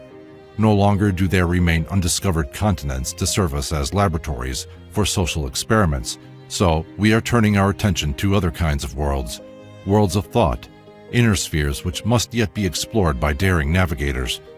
Science in the last 50 years has discovered a new universe, the universe of the mind. The infant psychology has but to come of age for us to fully discover a new sphere for new exploration in the science of living. The voyages of Columbus were followed by 2 centuries of enlarging our geographic knowledge of the earth. Explorers who sailed the 7 seas seeking wealth brought home knowledge. It released human thought from its Mediterranean fixation and accomplished the still greater end of breaking the power of a Mediterranean theology and a Mediterranean way of life. Men began to think world thoughts, began to realize that while the whole earth was one land divided into continents and oceans, it still was a gigantic unity. Out of the global wanderings of stout sea captains in little wooden ships was developed our so-called global thinking of today. The concept of a global world, at least in terms of geography, is now our common inheritance. After 450 years, we accept it without question, but mainly to toy with the belief that we will accomplish something in terms of ultimates if we can industrialize the entire planet. Our world is still too large for us to know how to use it. We have discovered much, but the greatest voyage still lies before us. Our venture will be into that greater ocean that lies beyond the boundaries of the known. The new voyages will be made in laboratories, and the contrary currents will be the cosmic rays that move through the seas of universal ether. This will require of each man that he make a long journey of discovery within himself, searching out the hidden places of his mind and heart. As Socrates so widely observed, all mankind lives along the shore of an unknown land. This unexplored world abounds in wonders and is filled with riches beyond the wildest dreams of old Spanish conquistadors. In this land, beyond the sea of doubt, the wise men dwell together in shaded groves, and here, according to the old tradition, the scholar, the musician, the artist, and the poet, who makes the discoveries that science and philosophy must later prove, have already found the better way of life. Christopher Columbus sailed his little ships for a land which by the writings of ancient philosophers he knew existed, and each of us in the fullness of time will make our own voyage in search of a philosophically chartered better world, to follow the advice of Homer, to prepare our ships, unfurl our sails, and facing the unknown, go forth upon the sea to find our own far distant native land. 9. The Prophecies of Nostradamus. 11 years after Columbus reached our shores, an extraordinary man was born in France. In adult life, he was both a respected physician and a mystic who was able to write accurately the history of the world to come. There was no indication at the time that in the Western Hemisphere would arise a great nation, but Dr. Michel Nostradamus saw a civilization established there that would observe, as always on a Thursday, a day to express thanksgiving for freedom of religion, freedom of opportunity, and freedom of life. He prophesied that this nation would free itself from the bonds of the mother country, would greatly prosper, but would have to fight several wars, one with the Orient, before becoming a great power in a pattern of world peace, with other nations looking to it for leadership. All that he foretold is precisely according to the Platonic tradition. Histories are generally written about the men who prominently influenced the events that make history. Little is written, though it might be of greater interest, about those shadowy figures who seem always to stand behind the men who make history. Michel Nostradamus, seer of France, is among the most extraordinary of such men.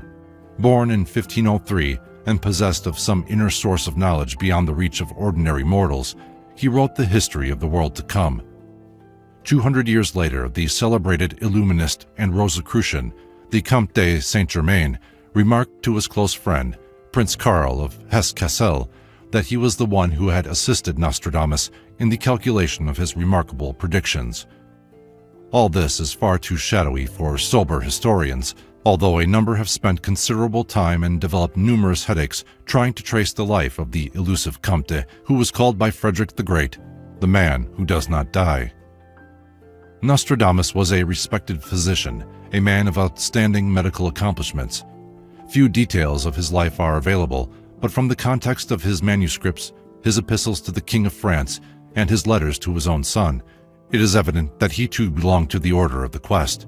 Mystic, philosopher, astrologer, alchemist, and Kabbalist, Nostradamus was versed in all the secret lore disclosed only to those who have bound themselves with the oath of the Brotherhood.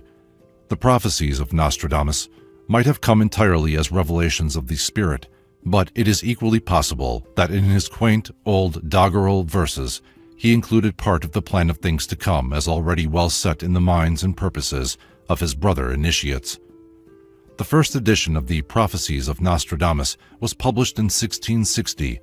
At that time, the Americas were still the happy hunting ground of Spanish adventurers. There was no indication that in the Western Hemisphere would arise a great nation. Yet Nostradamus writes at sufficient length of the future state of America to indicate an extraordinary knowledge. The old seer refers to this country under several names. He calls it the Hesperides, the Blessed Isles of the West. In another place, he simply names it America, and his third designation of it is the land which keeps the Thursday. This last form is the most astonishing, for it refers to the unique American holiday, Thanksgiving, which always falls upon a Thursday, and this the only holiday which depends upon the day alone for its observance, and is peculiarly the American holiday which expresses thankfulness for freedom of religion, freedom of opportunity, and freedom of life. To summarize, the opinions of Nostradamus concerning the future destiny of Western civilization is difficult because of the involved idiom of the original text, but he points out clearly certain things that will happen. He saw that a great civilization would rise in the Western world. This civilization would free itself from the bonds to its mother country and then assume a free place among the temporal powers. The new country would flourish and extend its domain across the entire continent. It would grow rich and powerful, he predicted, and live at peace with its sister, Canada. He said that America would have to fight several wars, including one with the Orient. This conflict he describes as an eagle flying against the rising sun, and in his day neither the eagle nor the rising sun had significance of the slightest importance in the symbolism of nations. Fulfilling its destiny, Nostradamus foretold that America would become a great power in a pattern of world peace and would be looked up to by other nations for leadership against the common evils of the time. In short, as Nostradamus foretells the story of the Blessed Isles, it is precisely according to the Platonic tradition, and we cannot but wonder if he was a party to that tradition and knew exactly whereof he spoke. Whether the 16th century physician of France had his visions from within himself, or whether he merely wrote down what was given to him by another, we can never know. Conventional thinkers, doubting such prophetic powers, incline toward the second alternative, and that will leave them scarcely less comfortable of mind, for the existence of this secret brotherhood plan is then virtually admitted. Nostradamus is not the only prophet who sensed or knew the future of Western Empire. There was Dr. Ebenezer Sibley, who flourished in England about the close of the 18th century. It is reported that Sibley had a shrewish wife, and it was to escape her tongue that he retired to a garret of his house to ponder the mysteries of the universe, his meals being passed to him through a hole in the door. Dr. Sibley divided his time between an infallible elixir, which, if dissolved in wine, would dissolve all human ills, and the writing of long books dealing with astrology, physiology, and anatomy. In his day, the American Republic was in its infancy, and brilliant politicians on the floor of the House of Commons were predicting that the rebellious colonies would soon be begging on bended knee to be restored to the British Commonwealth. Sibley, though a stout Britisher, expressed his regrets that he had to point out that, in one detail at least, an astrologer in his garret would prove wiser than the best politicians in Europe. For, sad to relate, the American colonies would not come home. The stars decreed otherwise. Not only would they remain outside the fold, he said, but they would grow rich and powerful. Extending themselves across their continent, Americans would build great cities and develop world trade and industry. And one day, horrible thought, they would be stronger than the mother country. And this was the truth that must be spoken, if only through a hole in a garret door.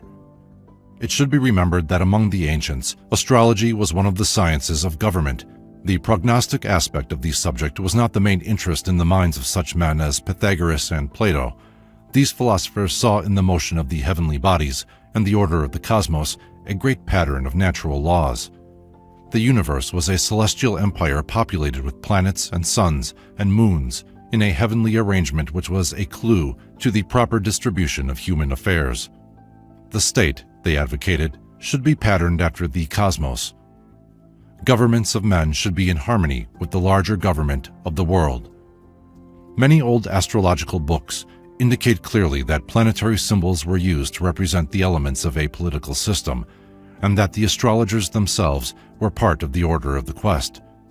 Beneath the cloak of professional astrologers, they were counselors advising kings and princes to establish better laws and rule their peoples more wisely. Nostradamus was consulted by 3 kings. Europe's most powerful queen, Catherine de' Medici, also consulted him on numerous occasions. His advice was always temperate and directed toward the public good. His scholarship gave a perspective on political problems that was beyond the scope of the professions of statescraft. All the petty princes of Europe in medieval times had their Merlins, wise old men who in many instances were the actual rulers of the state. It is obvious that if these counselors were bound together by some common purpose, their collective power would be considerable. And they were bound together in the secret society of unknown philosophers, moving the crowns of Europe as on a mighty chessboard. Men of this caliber bring about the mutations of empire.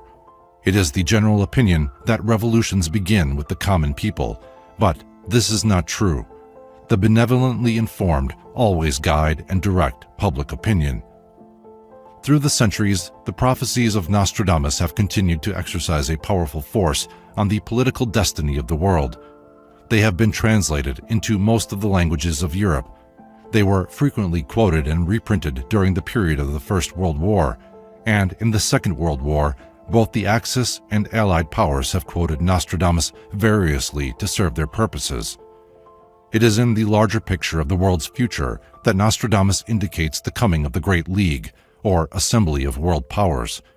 This league is to be the only human hope of peace, the only solution to a competition between nations.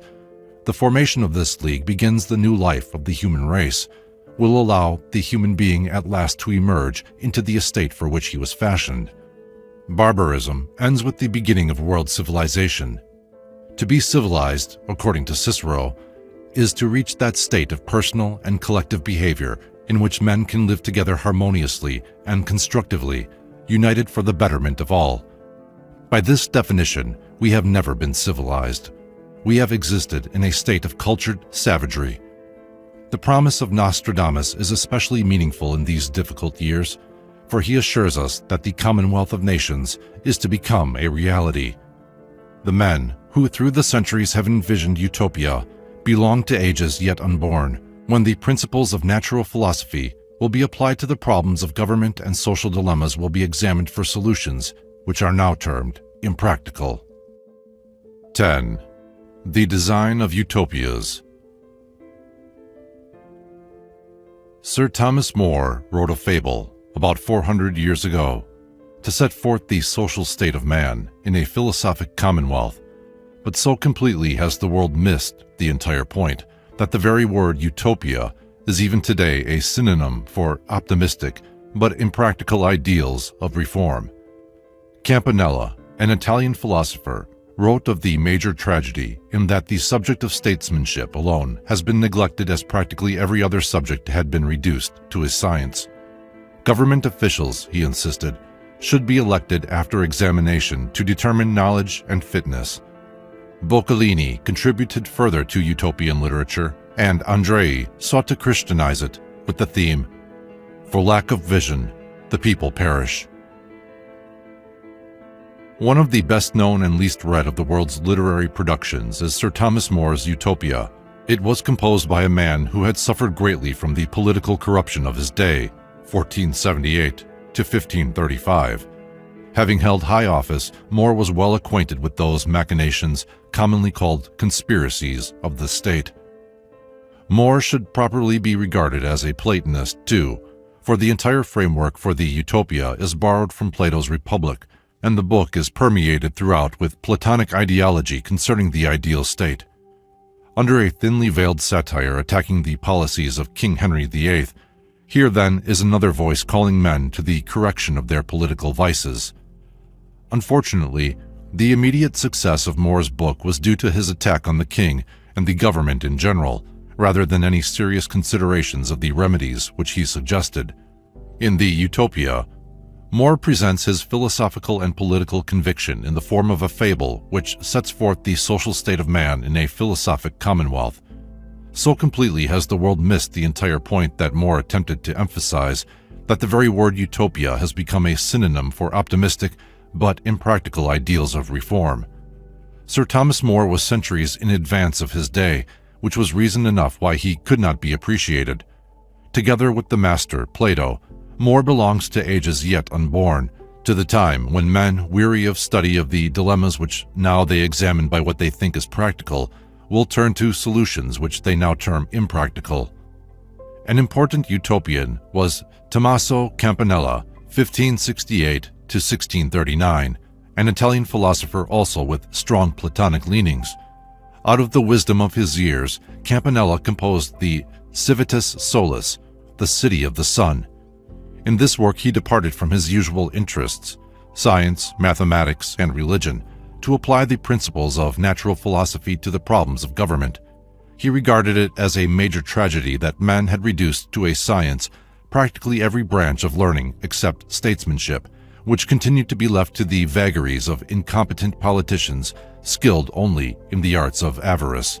Unfortunately, Campanella was not able to free his mind entirely from the pattern of his contemporary world, so his ideals are confused and not entirely consistent. He viewed government as a kind of necessary evil to be endured until each man shall become self-governing in his own right. To the degree that the individual is incapable of the practice of the moral virtues, he must be subjected to the laws which protect him from himself and protect others from his unwise actions. The principal purpose of life, then, is to release oneself from the domination of government by the perfection of personal character. Campanella envisioned the perfect state as a kind of communistic commonwealth in which men shared all the properties of the state, receiving more or less according to the merit of each one's action. His theory that the state should control propagation is a little difficult in application, but his advice that all men should receive military training as part of their education would meet present favor. Government officials, he insisted, should be elected by an examination to determine knowledge and fitness, and promotion should be by merit alone and without political interference. This view is definitely Platonic and leads naturally to Plato's conception of the philosopher king as the proper ruler over his people. Campanella may have intended his City of the Sun to be a philosophic vision of a proper world government, or may have been setting forth no more than the basis for a new constitution for the city of Naples, which, at that time, was looking forward to the estate of a free city. It is also said of Campanella that he lacked the beauty and idealism of the greater Platonists, and while this is probably true, his book is witness to the ills of his own time and a reminder to us that most of the evils he pointed out remain uncorrected. In the year 1613, Trajano Boccolini, aged 77, was strangled to death in his bed by hired assassins. At least this is one account. We are informed by another historian that he died of colic. A third describes his demise as a result of being slugged with sandbags. Anyhow, he died, and it is believed that Trajano's end was due to a book which he published entitled Ragguagli di Parnaso, a witty exposition of the foibles of his time. The 77th section of this book is titled A General Reformation of the World. Like the other utopians, Boccolini made use of a fable to point out political evils and their corrections. Apollo, the god of light and truth, is dismayed by the increasing number of suicides occurring among men, so he appoints a committee composed of the wisest philosophers of all time to examine into the state of the human race. These men bringing a detailed account and numerous recommendations to Apollo. Nearly every evil of modern government is included, ranging from protective tariffs to usury and private debt.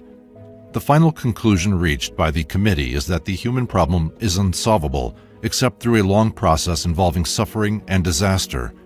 As an immediate remedy, the best that could be done was to regulate the price of cabbages, which seemed to be the only article not defended by an adequate force of public opinion or a large enough lobby in places of power. Boccolini's satire is important because it constituted the first published statement of the Society of the Rosicrucians. It points out that, first, evils must be recognized. Then, the public must be educated to assume its proper responsibility in the correction of these evils. And lastly, public opinion must force the reformation of the state and curb the ambitions of politicians. This was a solemn pronouncement in the opening years of the 17th century. It is little wonder that it cost Boccolini his life. Johann Valentin Andrei, an early 17th century German Lutheran theologian, was the next to cast his lot with the utopians. Andrei's status is difficult to define, but he is generally believed to be at least the editor of the great Rosicrucian manifestos and the author of The Chemical Marriage of Christian Rosenkreutz. We may therefore safely assume that he was connected with one of the great orders of the quest. André's contribution to the utopian literature is his Christianopolis, or City of Christ. This work, which is almost unknown to English readers, is largely developed from the ideas of Plotinus. Christianopolis is Platonopolis, Christianized. Its author was a quiet scholar with a long white beard and a strict sense of Lutheran propriety. His Christianopolis is a monument of morality and good taste, but beneath his strict orthodoxy, André was a man of broad vision. His city is governed by the wise and is enriched with all the arts and sciences. There is no poverty. The citizens are happy because each is performing his task, motivated by an understanding of the dignity of human life. To my mind, it is dignity of values that makes Christianopolis a great book. In order to live wisely, men must have a sense of participation in the present good and future good. There must be a reason for living. There must be a purpose understandable to all, vital enough and noble enough to be the object of a common consecration. André tells us again and again in the quaint wording of his old book, "For lack of vision, the people perish." It remained for the master of all fable, Sir Francis Bacon, to bind together the vision of the utopias with supreme artistry. It is a philosophical catastrophe that Bacon's New Atlantis was left unfinished. Or was it left unfinished? Rumor has it that the book was actually completed but never published in full form because it told too much. The final sections of Bacon's fable are said to have revealed the entire pattern of the secret societies which had been working for thousands of years to achieve the ideal commonwealth in the political world. I have examined 2 old manuscripts relating to this subject and found them most provocative, but it might be less to the point to discuss that which Lord Bacon was compelled to conceal, when there is so much that is worthy of our consideration in the parts of the work actually published. 11. The objective of the secret society. One reference to a secret society in Bacon's New Atlantis is scarcely less than a proclamation of the Society of Unknown Philosophers, but has gone unnoticed for 300 years.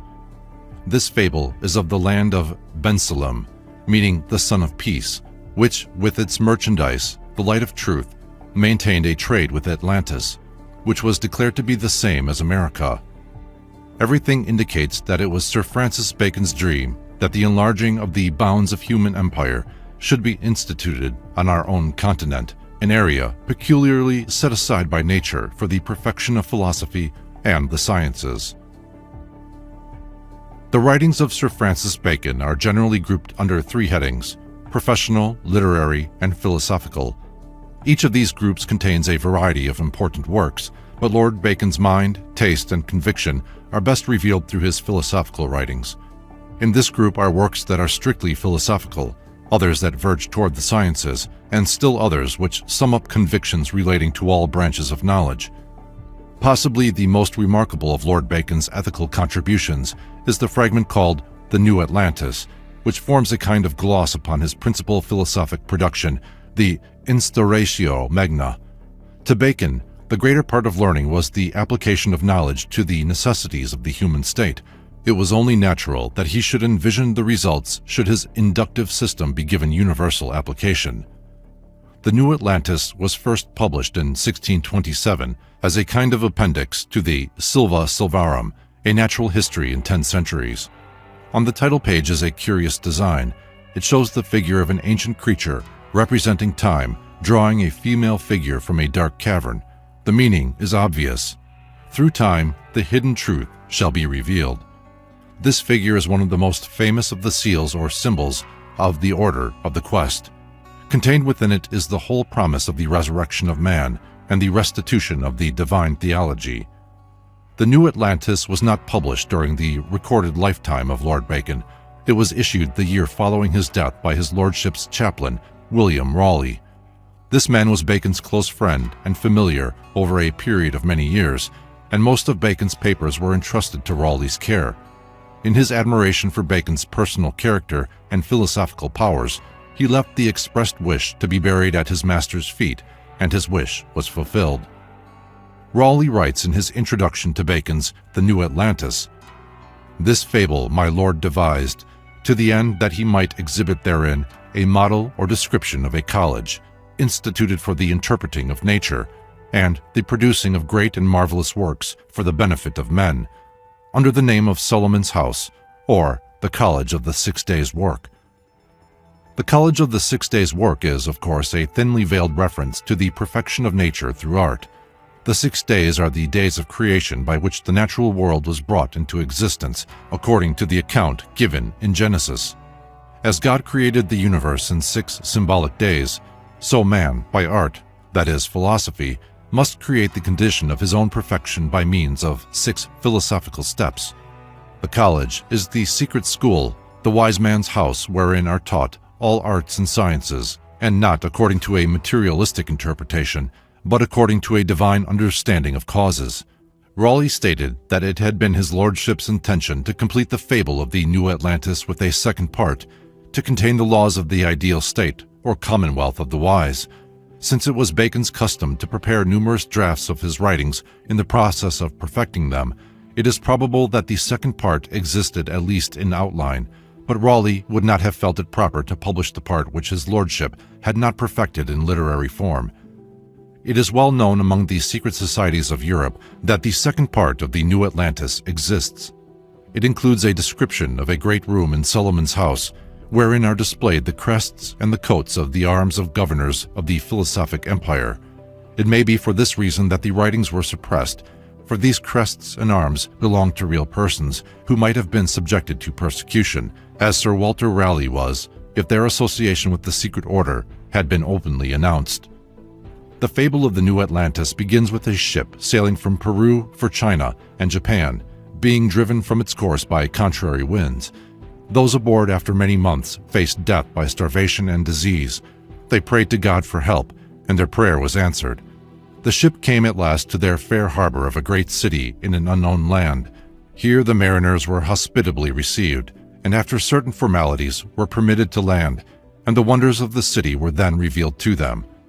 The title page of Bacon's masterpiece Novum Organum features a small sailing ship between 2 columns. These columns are the Pillars of Hercules, the Strait of Gibraltar, which mark the western boundary of the sea. The little ship is science, sailing forth from the limits and boundaries of the old world into the unknown sea of universal learning. Is not this the same ship that finally came to haven in the wise man's city? The New Atlantis describes the magnificence of the College of the 6 Days' Work. Here, the wise dwelt together in a gentle commonwealth of learning. One of the wise men makes the following statement in a prayer: Lord God of heaven and earth, thou hast vouchsafed of thy grace to those of our order, to know thy works of creation and the secrets of them, and to discern, as far as appertaineth to the generations of men, between divine miracles, works of nature, works of art, and impostures and illusions of all sorts. It is difficult to understand how this reference to a secret order had passed unnoticed for so long, for it is scarcely less than a proclamation of the Society of Unknown Philosophers. The name of the land in which stood the wise man's city was Bensalem. This means the son of peace. Bensalem maintained a trade with all parts of the world, but not for gold, silver, jewels, silks, spices, nor any other material commodity. Its merchandise was the light of truth. Among the nations traded with was Atlantis, which was declared to be the same as America. The College of Solomon's House had ambassadors, agents, and representatives among all the nations of the world, so that all discoveries in the arts and sciences might be known to it. In great libraries, all useful records were stored up for the service of future ages. The book closes with a long lecture delivered by one of the fathers of Solomon's House. This great dignitary summarized the work of the Brotherhood in the following magnificent statement, one which might be well inscribed over the doors of learning and in the hearts of all scholars, scientists, and philosophers. The end of our foundation is the knowledge of causes and secret motions of things, and the enlarging of the bounds of human empire to the effecting of all things possible. The father of the wise men then described the laboratories, observatories, mines, and hospitals, and the various engines and inventions by which the elements could be controlled and the secrets of nature discovered. There were gardens for the study of plants, and parks filled with birds and animals so that men could investigate their habits. Even reptiles, insects, and fishes were considered and their uses classified. Medicines of all kinds were distilled and compounded, and mechanical arts were perfected according to the laws of nature. There were houses where the senses of man were studied with the aid of perfumes, flavors, sounds, music, and extraordinary acoustical devices. And there were houses where only deceits were on record, so that the methods by which men can be deceived could be made known and studied. In the philosophical city, all men were employed according to their tastes and ability, and each contributed in his own way to the sum of useful knowledge. There were museums where rare and excellent inventions were preserved, and galleries containing the statues of great men who had contributed to the improvement of the human race. Among the statues was one Christopher Columbus, another to the man who had invented bread. The narration ends abruptly with the word of the editor that the rest was not perfected. Missing is that part which was to describe the laws of a philosophical commonwealth. It is safe to assume that these laws, like the whole pattern of the story, were the same set forth by Plato for the government of the wise. Everything indicates that it was Bacon's dream that the College of the 6 Days should be erected in America, an area peculiarly set aside by nature for the perfection of philosophy and the sciences. Part of this dream has been realized. In this land are the greatest laboratories, observatories, and institutions of research that the world has ever known. We are exploring into the mysteries of the atoms and the electrons and have brought the heavenly fire, electricity, to the servant of our purposes. All that remains is to crown science with philosophy. As we perfect the inner part of learning, the philosophic empire will arise in human society. 12. Western culture 1,000 years before Columbus. In the Mexican area, the civilization then existing was the most advanced on the earth. The ancient Mayas had massive public buildings and observatories in at least 100 cities, and these were connected by broad paved highways. Rulers were elected by the common agreement of the people. The Mayas hold the world record for a continued peace of 500 years. This has been attributed to their having possessed no monetary symbol or currency for goods exchange. Theirs was the first democratic state on a continent set aside for the perfection of the dream of democracy. Long before the coming of the white man, the spirit of human equality, human cooperation, and freedom of worship had flourished here. As today's archaeologists continuously study the massive ruins of the Mayan civilization, we know that this ancient culture of the American continent included at least 100 cities connected by an intricate pattern of broad paved highways. Their language was suited to the expression of exact knowledge.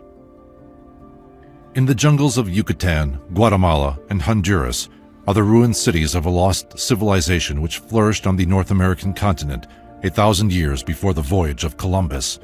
Stuart Chase has made the observation that in the 5 centuries immediately following the beginning of the Christian era, the civilization of the Mayas was the most advanced existing on the earth.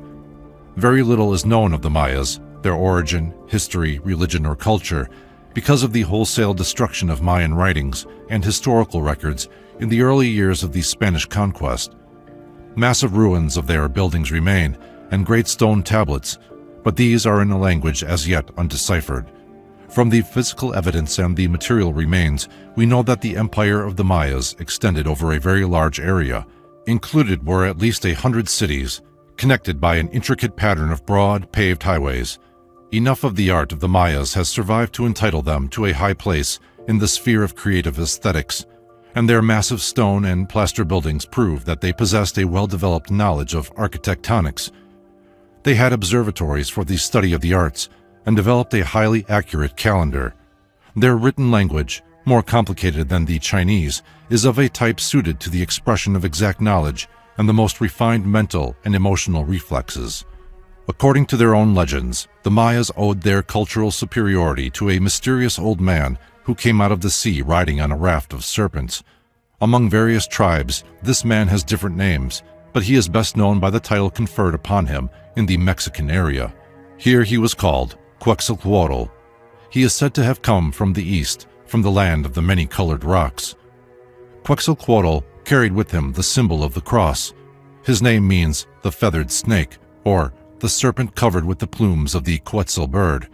The feathered snake taught the people of Central America all of the useful arts and raised them from a primitive state to one of an excellent civilization. He instructed them in agriculture, architecture, medicine, science, language, religion, and statesmanship. Having accomplished the civilization of the Indian tribes, he ruled over them for a time as a benevolent priest-king. Then he returned to the shore of the sea, called to his raft of serpents, and then floated away to the east with the promise to return at a distant day to rule over his nation. When Cortés reached the coast of Mexico, the Aztec king Montezuma dispatched messengers of state bearing with them the plumed crown of Mexico. The trusting Aztec thought that Cortés was Quetzalcoatl returned and was ready immediately to surrender the throne. The Mayan Empire was the highest civilization to be developed in the Americas. Also, it was the first great democratic state on a continent curiously set aside for the perfection of the dream of democracy. So far as we know, the rulers of the Mayas were not hereditary, but were elected for life by the common agreement of the people. They seem to have governed wisely and to have fulfilled the classical requirements of priest-kings. The priesthood itself was powerful but benevolent, given to learning, and a patron of the arts and sciences. The religion consisted of a monotheism, that is, the worship of one supreme principle abiding in the sun. Next to deity, peculiar veneration was given to the feathered snake, who was regarded as a kind of messiah who suffered, died, and arose again. The legend of Quetzalcoatl was thus in parallel with the myth of the dying god, very much as in Egypt, Chaldea, Greece, and as expressed by the early Christian church. The Mayas were not a warlike people, and there is no support for popular belief that they were by nature cruel or barbaric. On the altars of their gods they offered only flowers and fruit, and it was not until the decline of the empire and its domination by less advanced tribes that human sacrifice was practiced, and then only on the rarest occasions. It is believed that the Mayas hold the world record for continued peace. They flourished as a great powerful nation for 500 years without war with other tribes or internal strife. The high civilization attained by the Mayas was due primarily to the laws given them by Quetzalcoatl. So long as they obeyed these laws, they continued to prosper. Unfortunately, we have no complete record of their legal codes, but we do know a few of the outstanding principles which lay at the root of their state. The Mayan nation was a collective commonwealth living under an advanced form of socialized order. They possessed all goods in common and shared equally in the benefits of their production. They possessed no money or monetary symbol of any kind, and it has been suggested that this lack of currency was in part responsible for their 500 years of peace. To them, the wheel was the symbol of death, and they never developed any form of mechanized industry. Each gave a part of his goods to maintain the state, and this contribution was employed to build public buildings, parks, schools, and places of public sport. There seems to have been no poverty, and little, if any, crime. No buildings have been found which suggest prisons or other places of confinement. The Mayas were hospitable, kindly, gentle, and industrious. Their cities were beautiful in every way. They were public-spirited, well-governed, and according to the order of their time, highly educated. The religious temper of the people can be gathered from remnants that still survive. It is common to all the Indians of the Americas that religious intolerance is utterly beyond their comprehension. They look upon each man's religion as his own particular belief, and if it suits his needs, it deserves the respect of all other right-minded men. Thus we see that the archetype for a generous and enlightened way of life is part of the American continent's common inheritance. It is well to note in passing that many of these simpler virtues practiced by the Mayas were shared by other tribes that inhabited North and South America. Although the North American Indians never achieved the high culture reached by the Mayas, all lived according to a democratic tradition. The members of all tribes took care of their aged, provided for the widowed and the fatherless, and severely punished in the rare instances where some tribesman attempted to exploit another. Tribal government was invested in a council of the older and the wiser, and all matters relating to the common good were submitted to them for arbitration and solution. Crime was almost unknown. As most tribes were nomadic, They had little opportunity to develop intertribal points of view, and so there was considerable strife between tribes, but even in their warfare, North American Indians respected valor and developed chivalry to a marked degree. The first League of Nations was created among the Great Lakes Indians of the American Northeast. First, 5 tribes, and later 7, combined under the leadership of the brilliant Indian leader, Great Rabbit, whose life has descended to us in Longfellow's poem, Hiawatha. The League of the Seven Nations was originally intended to be defensive, but also useful in settling intertribal disputes. It resulted from the simple discovery by Aboriginal minds that one lived longer, more safely, and more happily if disputes among peoples were solved by arbitration rather than by open strife. The Incas of Peru are second to the Mayas in the building of empire in America. Inca communities were also cooperative, and many of these villages still survive in the distant and less accessible highlands of the Andes. These were the only civilized communities in our land that never learned that there was a world depression beginning in 1929. Rooted in the American continent is a long and distinguished tradition that points toward ability for leadership in the post-war world, along lines of cooperation and the international point of view. The democracy, established by 13 colonies in 1776, was not the first American democracy. At least 2,000 years before the coming of the white man, the spirit of human equality, human cooperation, and freedom of worship flourished here. 13. Bacon's secret society is set up in America. Men bound by a secret oath to labor in the cause of world democracy decided that in the American colonies they would plant the roots of a new way of life. Brotherhoods were established to meet secretly, and they quietly and industriously conditioned America to its destiny for leadership in a free world. Benjamin Franklin exercised an enormous psychological influence in colonial politics as the appointed spokesman of the unknown philosophers. He did not make laws, but his words became law. Colonization of the Western Hemisphere was largely motivated in the desire to pillage the fabulous treasures of the New World. The explorers, led on by legends of hoards of gold and silver and palaces encrusted with jewels, formed expeditions often financed from their own purses, but sometimes subsidized by the state. The Spanish were the most successful in their quest for riches. The majority of the other adventurers profited little and suffered much, and it soon became apparent that only by sober colonization was any sizable reward to be gained in the New World. For the promulgation of the Christian faith, the Western Hemisphere offered virgin territory. With the conquistadors came priests eager to convert pagan tribes and nations to the faith of the Old World. A holy inquisition was set up in New Spain, and Indians by the tens of thousands were tortured and killed for the good of their immortal souls. It was due to the zeal of the priests that the libraries of the Mayans were burned and their historical records destroyed. To this day, there stands in Mérida, on the peninsula of Yucatan, the house of the conquistador Montejo. Over the door of this house are the heraldic arms of this Spanish adventurer. The shield and crest are upheld by Spanish soldiers standing on the heads of tortured and enslaved Mayan Indians.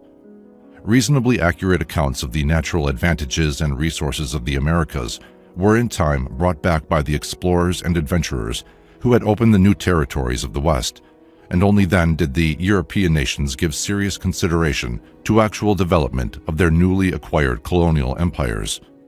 The French, the Dutch, and the English entered upon programs of establishing permanent settlements along the Atlantic seaboard. The English program was under the direction of Sir Francis Bacon, and it was his genius that gave purpose to the enterprise. Bacon quickly realized that here in the New World was the proper environment for the accomplishment of his great dream, the establishment of the philosophic empire. It must be remembered that Bacon did not play a lone hand. He was the head of a secret society, including in its membership the most brilliant intellectuals of his day. All these men were bound together by a common oath to labor in the cause of a world democracy. Bacon's Society of the Unknown Philosophers included men of high rank and broad influence. Together with Bacon, they devised the colonization scheme. Word was passed about through secret channels that here in the Western Hemisphere was the promised land of the future. Here, men of right purpose could build a new way of life, free from the religious intolerance and political despotism that held Europe in its clutches. The history books tell us that the colonists made the long and dangerous journey in small ships in order to find a place where they could worship God, each according to the dictates of his own conscience. There is, however, much more to the story than our historians have dared to suggest. Among the colonizers were some who belonged to the Order of the Quest, but it was not long before religious strife broke out in the colonies, for men do not change their natures merely by changing their place of habitation. Much of the intolerance of the Old World came over to plague the beginnings of the new civilization. It was not easy to preserve high principles in pioneering a country. A lot had to be done before the philosophic empire could emerge out of the simple struggle for existence, and much has yet to be accomplished. We are still pioneering in the sphere of right thinking and right living. Bacon's secret society was set up in America before the middle of the 17th century. Bacon himself had given up all hope of bringing his dream to fruition in his own country, and he concentrated his attention upon rooting it in the New World. He made sure that the American colonists were thoroughly indoctrinated with the principles of religious tolerance, political democracy, and social equality. Through carefully appointed representatives, the machinery of democracy was set up at least 100 years before the period of the Revolutionary War. Bacon's secret society membership was not limited to England. It was most powerful in Germany, in France, and in the Netherlands, and most of the leaders of European thought were involved in the vast pattern of his purpose. The mystic empire of the wise had no national boundaries, and its citizenry was made up of men of good purpose in every land. The alchemists, Kabbalists, mystics, and Rosicrucians were the incisive instruments of Bacon's plan. Representatives of these groups migrated to the colonies at an early date and set up their organization in suitable places. One example will indicate the trend. About 1690, the German pietist theologian, Magister Johannes Kelpius, sailed for America with a group of followers, all of whom practiced mystical and esoteric rites. The pietists settled in Pennsylvania, and their descendants still flourish in Lancaster County. Kelpius, for some years, lived as an anchorite in a cave located in what is now Fairmount Park, Philadelphia. The pietists brought with them the writings of the German mystic Jacob Boehm, books on magic, astrology, alchemy, and the Kabbalah. They had curious manuscripts illuminated with strange designs, and their principal text was called An ABC Book for Young Students Studying in the College of the Holy Ghost. The pietists brought the Order of the Mustard Seed and the Order of the Woman in the Wilderness to the New World. Kelpius was a man of feeble health and, after a few years, died from the hardships and exposures of his religious austerity. The inner circle of his order was composed entirely of celibates, and as these died, there were none to take their places. And so far as the public knows, his secret society did not survive. Actually, it did continue, but with the changing of the times it returned again to its secret foundations, disappearing entirely from the public view. The early years of the 18th century brought with them many changes in the social and political life of the American colonies. By this time, most of the Atlantic seaboard was dominated by the English. Cities had sprung up, important trade flourished with the mother country, and the colonial atmosphere was in small counterpart that of the English countryside. By this time, most of the important secret societies of Europe were well represented in this country.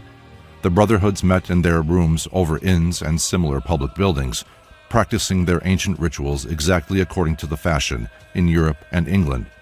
These American organizations were branches under European sovereignty, with the members in the two hemispheres bound together with the strongest bonds of sympathy and understanding. The program that Bacon had outlined was working out according to schedule. Quietly and industriously, America was being conditioned for its destiny, leadership in a free world. Any account of secret societies in America would have to include tribute to the man who has been called the first American gentleman, Benjamin Franklin. Although Dr. Franklin was never the country's president nor a military general, he stands out as one of the most important figures in the struggle for American independence. Quiet, dignified, scholarly, and gentle, Franklin foresaw a new goal for an ever-changing world through the square bifocal glasses of which he was the inventor. Historians have never ceased to wonder at the enormous psychological influence which Franklin exercised in colonial politics, but up to the present day, Few indeed are those who have realized that the source of his power lay in the secret societies to which he belonged and of which he was the appointed spokesman. Franklin was not a lawmaker, but his words became law. Beneath the homely wisdom which he circulated in his almanac under the pseudonym of Poor Richard was a profundity of scientific and philosophic learning. He understood both the farmer and the philosopher and could speak the languages of both. When Benjamin Franklin went to France to be honored by the state, he was received too by the Lodge of Perfection, the most famous of all the French secret orders, and his name, written in his own fine hand, is in their record ledger, close to that of the Marquis de Lafayette. Franklin spoke for the Order of the Quest, and most of the men who worked with him in the early days of the American Revolution were also members. The plan was working out. The new Atlantis was coming into being, in accordance with the program laid down by Francis Bacon 150 years earlier. The rise of American democracy was necessary to a world program. At the appointed hour, the freedom of man was publicly declared. 14. A prophecy written in the year of Washington's birth. Sir William Hope noted the birth overseas of an infant starred by fate to rule both free men and slaves, and named the year of the American Declaration of Independence 44 years before it was signed. He gave in Kabbalistic form the patriot leader's name and the years of his lifetime span. The prophecy also singled out Abraham Lincoln, designated the term of Benjamin Harrison as the one to mark the first century of the new nation's progress. It is a reasonable assumption that the Hope prophecy is a genuine example of foreknowledge of the destiny of the United States. George Washington had just been born when the governor of Edinburgh Castle wrote a prophecy that this infant, born overseas, was starred by fate to lead the colonies to freedom. This prediction also named, 4 decades in advance, the year of the Declaration of Independence. In the Congressional Library at Washington, D.C. is a curious little book entitled Vindication of the True Art of Self-Defense. It is a work on fencing and dueling, published in 1724 by Sir William Hope, a deputy governor of Edinburgh Castle. In this copy, and facing the title page, an engraving has been inserted of the badge of the Royal Society of Swordsmen. Underneath, it is written, Private Library of Sir William Hope. The Library of Congress has had this book since 1879. The text of this curious little book is of no special interest, but on the blank flyleaves is written in the hand of Sir William Hope an extraordinary prediction concerning the destiny of the United States of America. It was written, signed, and dated 44 years before the beginning of the Revolutionary War. At the time, the 13 American colonies seemingly had no dream of independence. George Washington had just been born in Virginia. 20 of the 56 men who were to sign the Declaration of Independence were then small boys, and 18 others were yet unborn. Little information is available concerning Sir William Hope, but from the text of his prediction, it appears that he was devoted to the study of astrology and based his strange prophetic poem upon an interpretation of the starry influences. There is also a hint of the Kabbalah in the manner used by Hope to indicate the men referred to in his prediction. The prophecy of Sir William Hope begins with these lines. "'Tis Chaldee says his fate is great, whose stars do bear him fortunate. Of thy near fate, America, I read in stars a prophecy. 14 divided, 12 the same, 16 in halves, each holds a name. 4, 8, 7, 6, added 10, the lifeline's mark of 4 great men." From the text, the prophecy covers the period from 1732 to 1901. From the history of our country during this period of time, Hope selected 4 men, and the numbers which he used to indicate them are shown as the prophecy unfolds. He summarizes the lives of these 4 men by totaling the number of years that each lived. He does this in the line 4, 8, 7, 6, added 10. 4 plus 8 plus 7 plus 6 equal 25. The added 10 is the cipher, making a total of 250.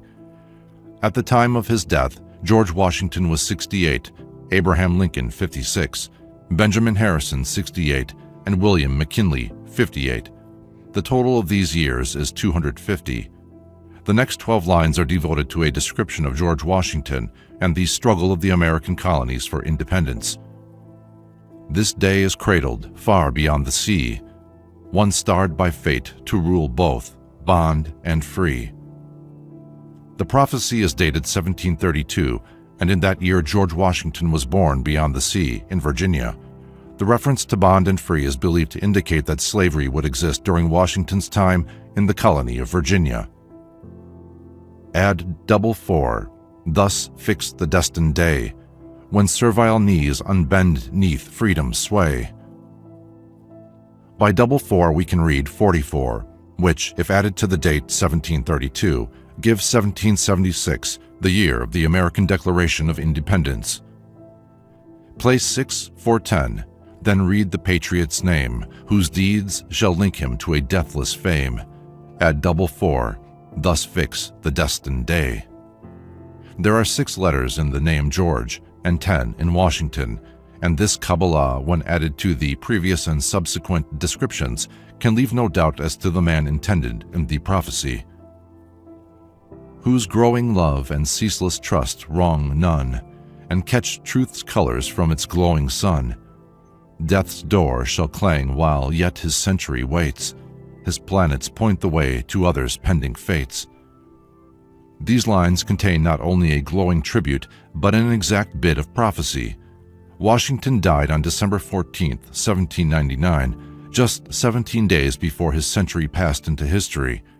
Till all the names on freedom's scroll shall fade, 2 tombs be built, his lofty cenotaph be made. Freedom's scroll is the Declaration of Independence, which is now carefully preserved under yellow cellophane because the signatures have begun to fade. The body of George Washington has rested in 2 tombs. His lofty cenotaph, the Washington Monument, is 555 feet high, the tallest memorial ever constructed to the memory of a man. Full 6 times 10, the years must onward glide, nature their potent help, a constant, prudent guide. If 6 times 10 years, or 60 years, be added to the date of the death of Washington, the result is 1859, when John Brown raided Harper's Ferry and was hanged for attempting to incite a slave revolt, a circumstance leading directly to the United States of America engaging in the Great Civil War to preserve the freedom of all of its people. Then fateful 747 shall sign heroic sun, whom Mars and Jupiter strike down before his work is done. When cruel fate shall pierce, though artless of its sword, who leaves life's gloomy stage without one farewell word. A softly beaming star, half veiled by Mars' red cloud, virtue, his noblest cloak, shall form a fitting shroud. There are 7 letters in Abraham and 7 letters in Lincoln. He is the heroic son, elected to the presidency in 1860, re-elected in 1864, and assassinated April 14, 1865. He was indeed struck down before his work was done, for slavery was not abolished by constitutional amendment until the end of that year, and the Civil War was not proclaimed to be at an end until August 20, 1866. The reference to life's gloomy stage is the more extraordinary because Lincoln was assassinated at Ford's Theater while watching a play.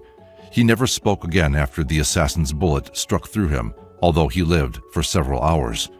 References to President Benjamin Harrison are contained in the 2 following lines.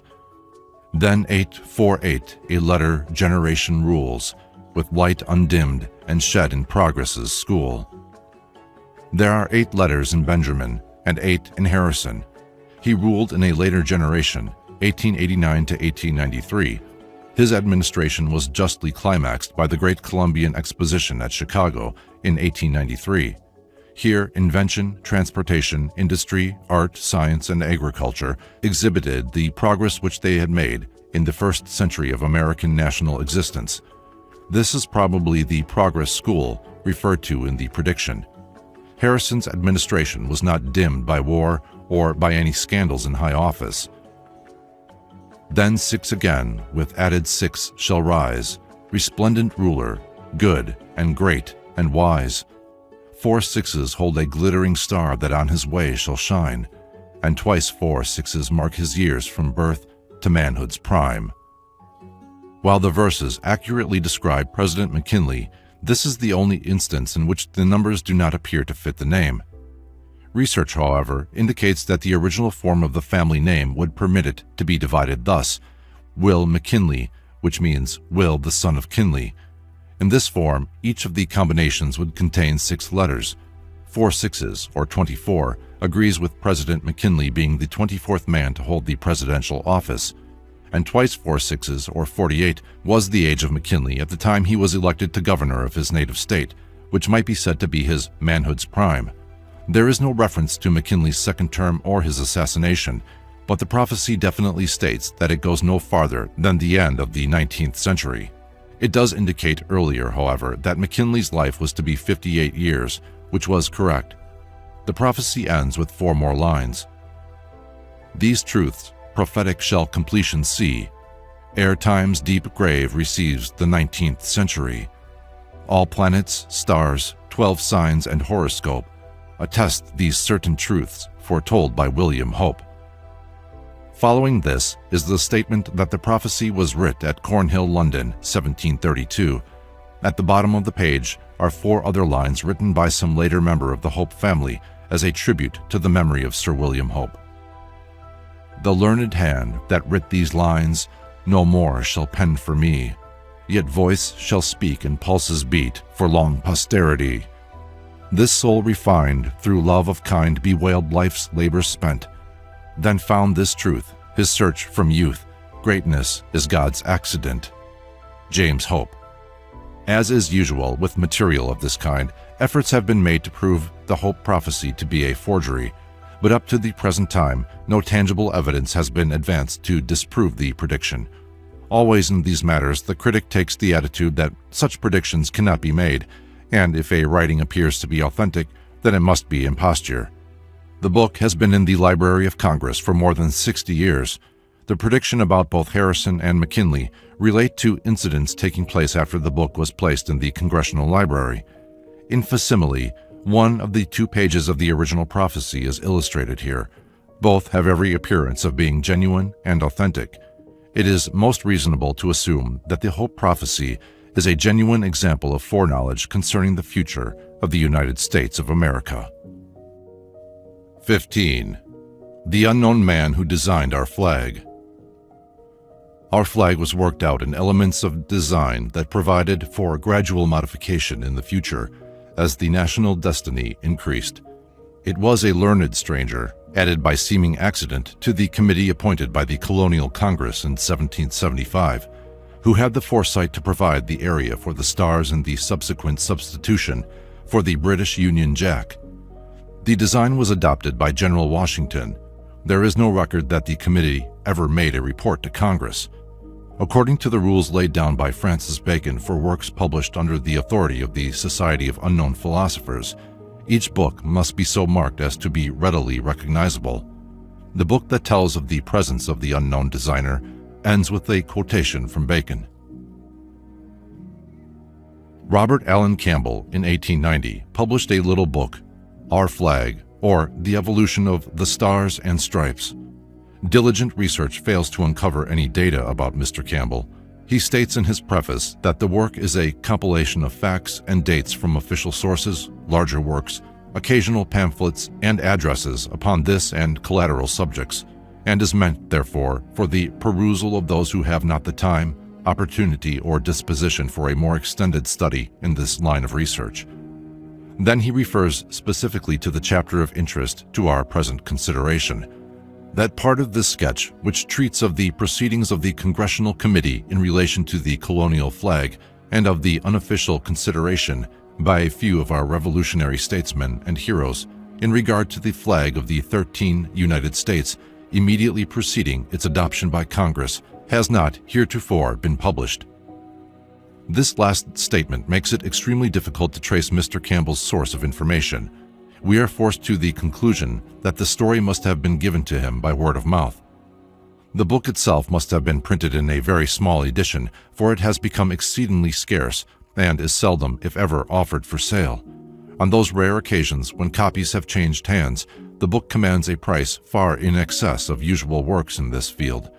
According to the rules laid down by Sir Francis Bacon for works published under the authority of the Society of Unknown Philosophers, each book must be marked in some peculiar way, easily recognizable by the informed, but not conspicuous to those who are not a party to the plan. All of the older writings are so marked, either with ciphers, curious headpieces, vignettes, colophons, designs, symbols, figures, or signatures. It is possible that the book, Our Flag, carries such a signature, for it ends with the following quotation: "Out of monuments, names, words, proverbs, private records, and evidences, fragments of stories, passages in books, and the like, we save and recover somewhat from the deluge of time." Bacon. One thing is certain: Robert Allen Campbell has concluded his treatise with a curiously meaningful passage from the writings of the man responsible for the broad program of colonization in the Western world that made possible the creation of the United States of America. The selection of Bacon's words to conclude the book may be accident, and it may be intent, but in the light of the text and the air of mystery which covers the history of the writing and the life of the author, it appears more than possible that intent is the answer. Chapter 2 of Our Flag is entitled The Colonial Flag. This, in substance, is what it says. In the fall of 1775, the Colonial Congress in session at Philadelphia appointed Franklin, Lynch, and Harrison as a committee to consider and recommend a design for a colonial flag. General Washington was then in camp at Cambridge, Massachusetts, and the committee went there to consult with him. While at Cambridge, the committee men were entertained by a patriotic and well-to-do citizen.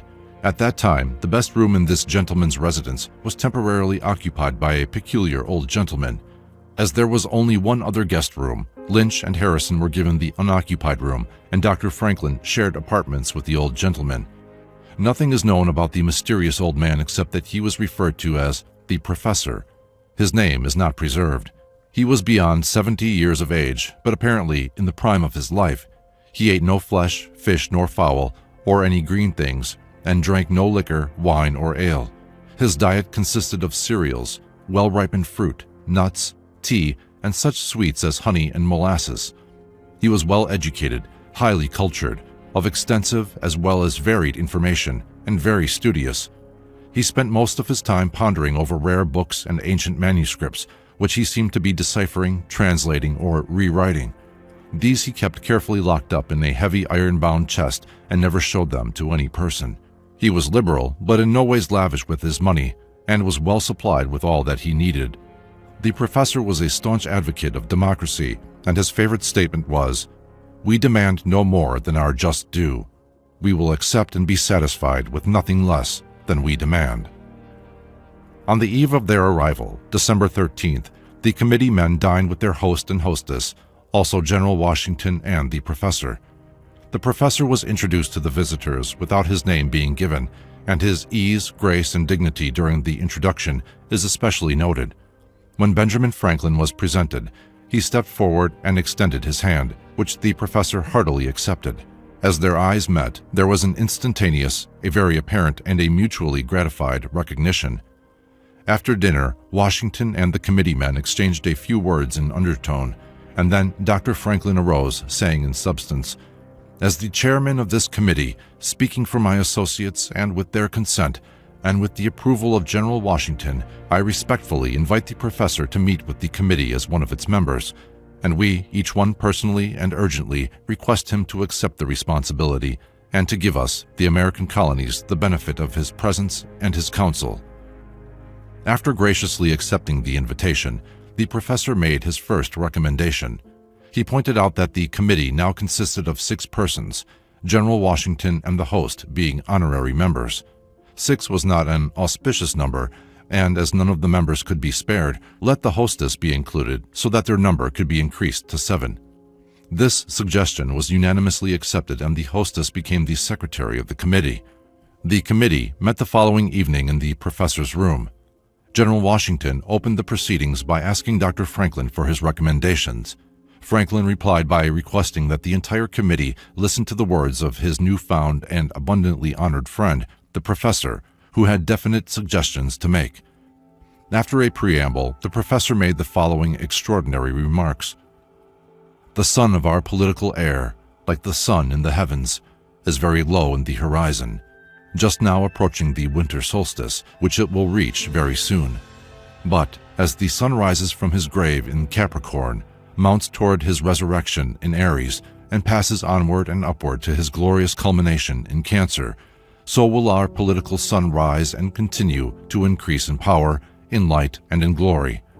And the exalted sun of summer will not have gained his full strength of heat and power in the starry lion until our colonial sun will be, in its glorious exaltation, demanding a place in the governmental firmaments alongside of, coordinate with, and in no wise subordinate to, any other sun of any other nation upon earth. The professor went on to point out that the flag which he recommended would be subject to change in the future as the national destiny increased.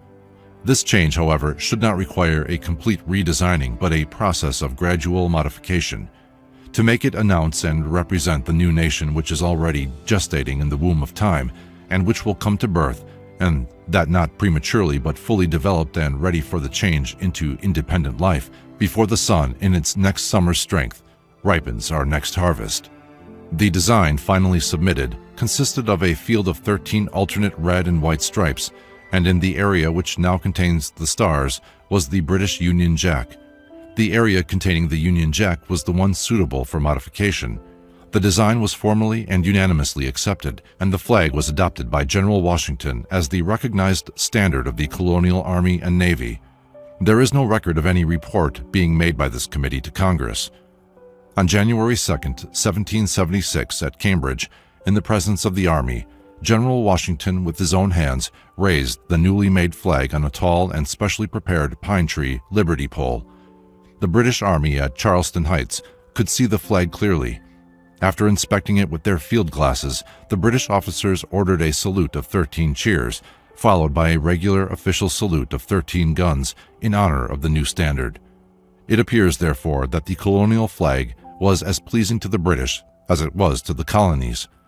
It is easy to see why Mr. Campbell's story has received very little recorded recognition. It belongs among those shadowy and mysterious happenings which influence or change the course of empire, but will ever find little favor with prosaic and unimaginative historians. 16. Thomas Paine and the Rights of Man. The crusading of Tom Paine definitely advanced for Americans that secret destiny by which all people shall be free and equal. There is little doubt that he assisted Jefferson in writing the Declaration of Independence. Paine emphasized the necessity of separating the spheres of church and state and government, preached religious tolerance in a day when the spirit of persecution was still strong, attacked the special privileges of the aristocracy. Only by thousands of years of conditioning can mankind be brought to the perfectionist state envisioned by this American patriot. Of Thomas Paine, it has been said that he did more to win the independence of the colonies with his pen than George Washington accomplished with his sword. Only complete reorganization of government, religion, and education would bring us even today to the perfectionist state Tom Paine envisioned. The stormy petrel of revolutionary days in America and France was Thomas Paine. Son of a hard-working Quaker who made his living cutting barrel staves, young Thomas's formal education ended in grammar school. He practiced his father's trade for a time being, turning his mind to politics and the social problems of his time. Benjamin Franklin inspired Thomas Paine to become a champion of human rights. Their first meeting took place in England, and at Franklin's suggestion, Paine came to America and entered into the publishing business. English-born, he became an outstanding champion in the cause of freedom for the colonies. His writings so fanned the flame of patriotism that it has been said of him that he did more to win the independence of the colonies with his pen than George Washington accomplished with his sword. There is little doubt that Thomas Paine assisted Jefferson in writing the Declaration of Independence. Present research even points to the probability that he composed the entire document, then submitted it to Jefferson for editing and revision. The references in the Declaration of Independence to the laws of nature and nature's God especially reflect Paine's theological convictions. Paine held several offices in the Continental government during the period of the Revolutionary War, and in 1789 returned to Europe. 3 years later, he published his Rights of Man. Although the truths contained in the essay were never successfully controverted, the book caused repercussions that forced him to leave England to escape trial for treason. He sought refuge in France. Almost immediately, he became involved in the French Revolution as a staunch supporter of the Revolutionary Party. He boldly advocated the perpetual banishment of Louis XVI, but was opposed to the execution of the king. His tolerant views on this subject must have alienated the terrorists, for Robespierre caused him to be imprisoned under sentence of death by the guillotine. It was just before this imprisonment that he published the first part of his immortal book, Age of Reason. He wrote the second part during the 10 months of his incarceration. Paine's escape from death in France was by one of those unforeseen circumstances which so often have changed the course of history. Robespierre fell from power. His successors restored Paine to his seat in the Revolutionary Convention. When things in France had settled down to the sober process of setting up a permanent government, Paine turned his attention to George Washington, whom he bitterly attacked, thus losing much of his popularity in America. Paine returned to the United States in 1802, and his closing years were comparatively uneventful. He died in 1809. 10 years later, his body was sent back to England to be reinterred in his native earth. Thomas Paine was a free thinker, a radical pamphleter. It was his misfortune to be born out of time, yet by his very birth and the energy of his nature, he helped to change the face of time. He attacked the corruption of the British government with such honesty and skill that he was the most feared man in England. Then, with the simple conviction of a Quaker deist, he threw the power of his written word against the religious corruption that burdened the peoples of Europe and interfered with the social progress of mankind. In the Age of Reason, Paine emphasized the necessity of separating the spheres of church and state, looking at both institutions in their practical state of corruption rather than in their ideal state of mutual integrity. He held a broad view of religion in general, believing that all faiths were naturally good and were necessary to the spiritual security of humanity. Such broadness was out of season, and it made him numerous enemies among those holding fanatical convictions. It was dangerous to preach religious tolerance in his day when the spirit of persecution was still strong. When the clergy involved itself in the political conspiracies of the state and descended to the level of self-interest, their spiritual power was prostituted, and, said Paine, they lost all claim upon public respect. Paine saw the conniving, plotting, and counterplotting of religious leaders who had cast their lot with the aristocracy against long-suffering and exploited citizens.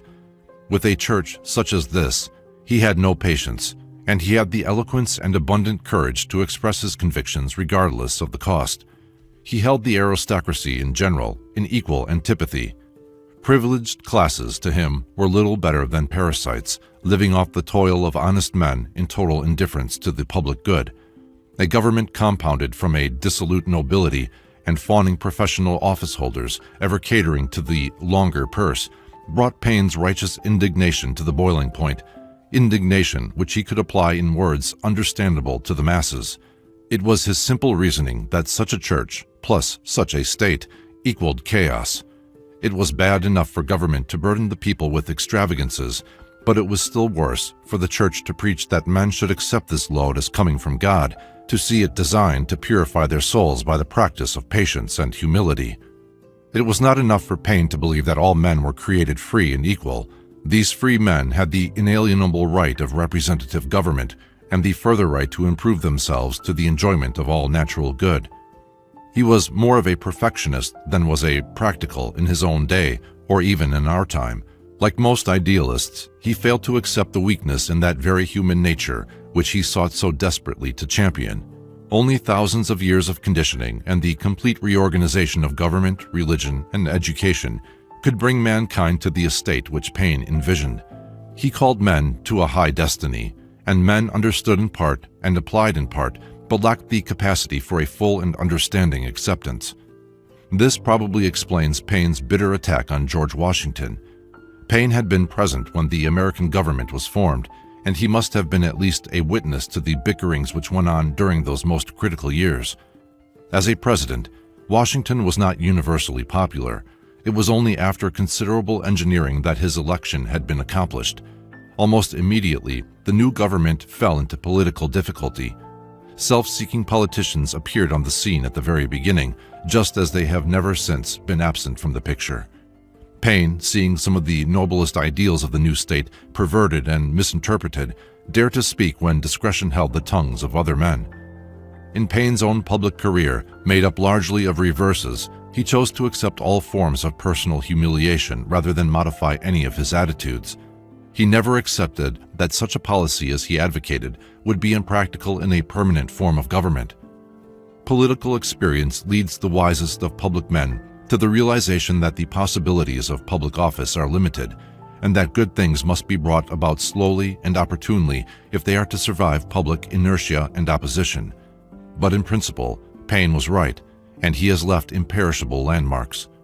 He was a utopian, a dreamer with a mighty courage of conviction, and when the dream of world democracy is finally realized, Paine's name and memory will be immortalized, for he was outstanding among the great pioneers of human progress.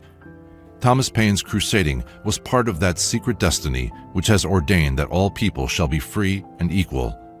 Many times his career appeared to have been ended by the accidents of ill fortune, but always he was preserved against his enemies and even against himself. He was one of the links in that golden chain which binds the earth to the pinnacle of high Olympus. 17. The unknown who swayed the signers of the Declaration of Independence. Faced with the death penalty for high treason, courageous men debated long before they picked up the quill pen to sign the parchment that declared the independence of the colonies from the mother country. For many hours they had debated in the State House at Philadelphia, with the lower chamber doors locked and a guard posted, when suddenly a voice rang out from the balcony, a burst of eloquence to the keynote. God has given America to be free, ended with the delegates rushing forward to sign. The American patriots then turned to express their gratitude to the unknown speaker. The speaker was not in the balcony. He was not to be found anywhere. How he entered and left the locked and guarded room is not known. No one knows to this day who he was. Some years ago, while visiting the Theosophical Colony at Ojai, California, A.P. Warrington, esoteric secretary of the society, discussed with me a number of historical curiosities which led to examination of his rare old volume of early American political speeches of a date earlier than those preserved in the first volumes of the Congressional Record. He made particular mention of a speech by an unknown man at the time of the signing of the Declaration of Independence. The particular book was not available at the moment, but Mr. Warrington offered to send me a copy of the speech, and he did, but unfortunately neglected to append the title or the date of the book. He went to India subsequently and died at the Theosophical headquarters at Adyar in Madras. Then in May 1938, the speech appeared in the Theosophist, official organ of the society published in Adyar. In all probability, the original book is now in the library of the Theosophical Society. There is no reason to doubt the accuracy and authenticity of Mr. Warrington's copy, but I am undertaking such investigation as is possible to discover the source of the speech. On July 4, 1776, in the old State House in Philadelphia, a group of patriotic men were gathered for the solemn purpose of proclaiming the liberty of the American colonies. From the letters of Thomas Jefferson, which are preserved in the Library of Congress, I have been able to gather considerable data concerning this portentous session. In reconstructing the scene, it is well to remember that if the Revolutionary War failed, every man who had signed the parchment then lying on the table would be subject to the penalty of death for high treason. It should also be remembered that the delegates representing the various colonies were not entirely of one mind as to the policies which should dominate the new nation. There were several speeches. In the balcony, patriotic citizens crowded all available space and listened attentively to the proceedings. Jefferson expressed himself with great vigor, and John Adams of Boston spoke and with great strength. The Philadelphia printer, Dr. Benjamin Franklin, quiet and calm as usual, spoke his mind with well-chosen words. The delegates hovered between sympathy and uncertainty as the long hours of the summer day crept by, for life is sweet when there is danger of losing it. The lower doors were locked, and a guard was posted to prevent interruption. According to Jefferson, it was late in the afternoon before the delegates gathered their courage to the sticking point. The talk was about axes, scaffolds, and the gibbet, when suddenly a strong, bold voice sounded. "Gibbet, they may stretch our necks on all the gibbets in the land. They may turn every rock into a scaffold, every tree into a gallows, every home into a grave, and yet the words of that parchment can never die. They may pour our blood on 1,000 scaffolds, and yet from every drop that dies, the axe, a new champion of freedom, will spring into birth.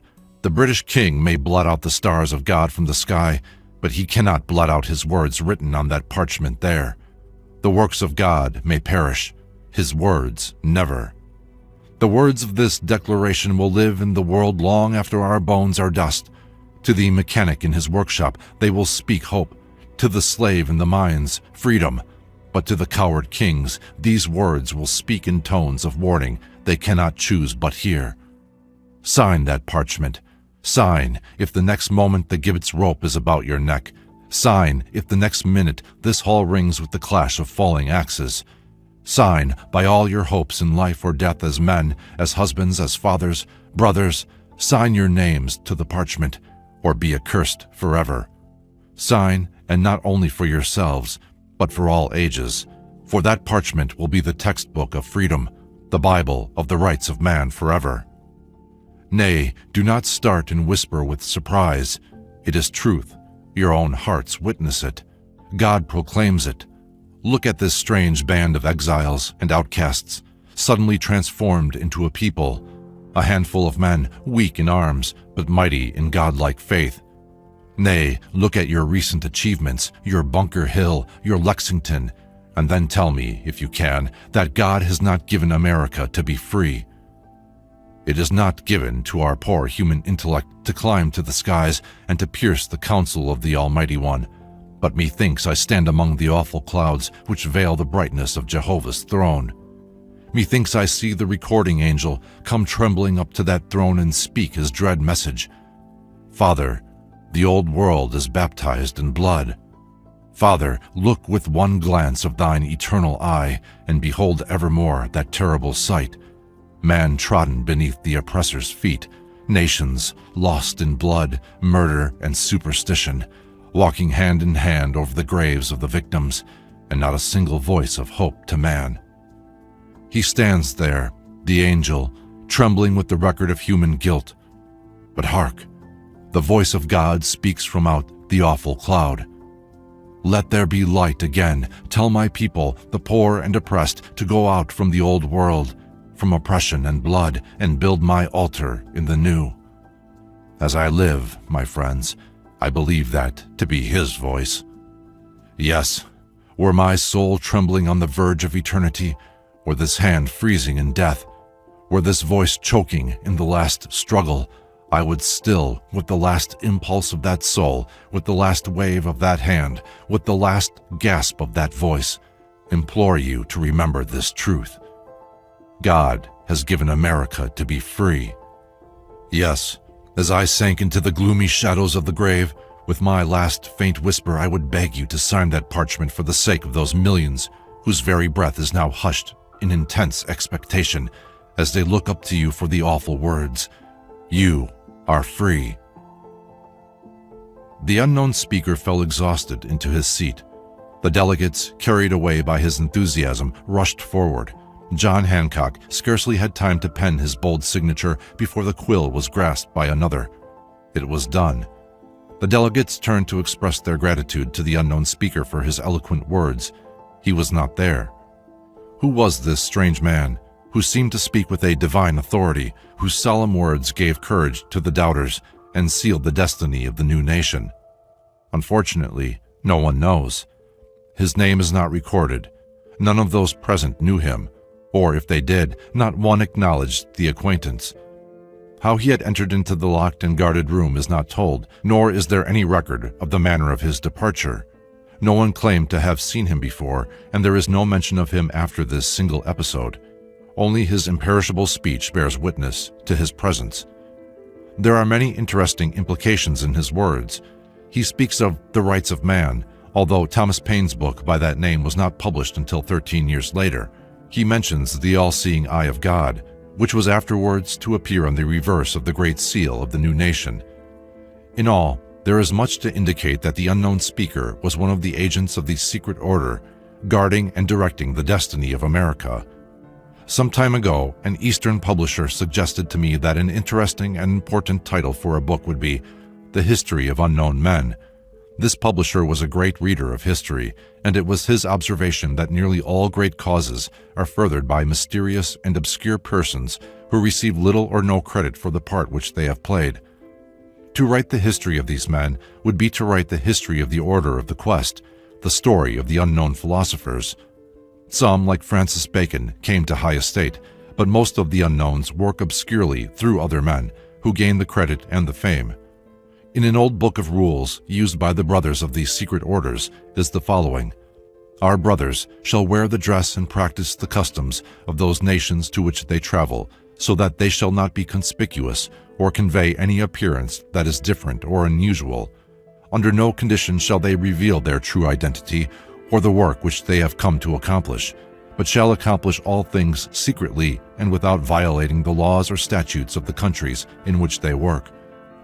Of those who did not reveal their true identity or the work which they came to accomplish, one is the mysterious professor who inspired the design of our flag and remains unknown and unnamed.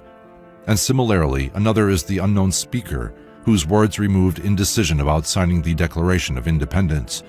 It is not known who he was, and the incident is preserved only in a rare old book, the very existence of which it is difficult to prove. It is reasonably conceivable that in secrecy and anonymity, well-ordered aid has been given to the struggle for human equity and justice that has been America's destiny through the past into our present time. It is our duty and our privilege to contribute what we can to this universal plan. It will go on, served by the unknowns until the Platonic Empire is established on the earth, and the towers of the new Atlantis rise from the ruins of a materialistic and selfish world. 18. The symbols of the Great Seal of the U.S. Is the American eagle actually a phoenix? Selection of the fabulous bird of the ancients seems to have been the intention of the designer of our nation's Great Seal. The phoenix is the symbol of the reborn in wisdom. The design on the reverse of the Great Seal is even more definitely related to the Order of the Quest. The pyramid and the all-seeing eye represent the universal house, surmounted by the radiant emblem of the great architect of the universe. These three symbols in combination is more than chance or coincidence. On the reverse of our nation's Great Seal is an unfinished pyramid to represent human society itself, imperfect and incomplete. Above floats the symbol of the esoteric orders, the radiant triangle with its all-seeing eye.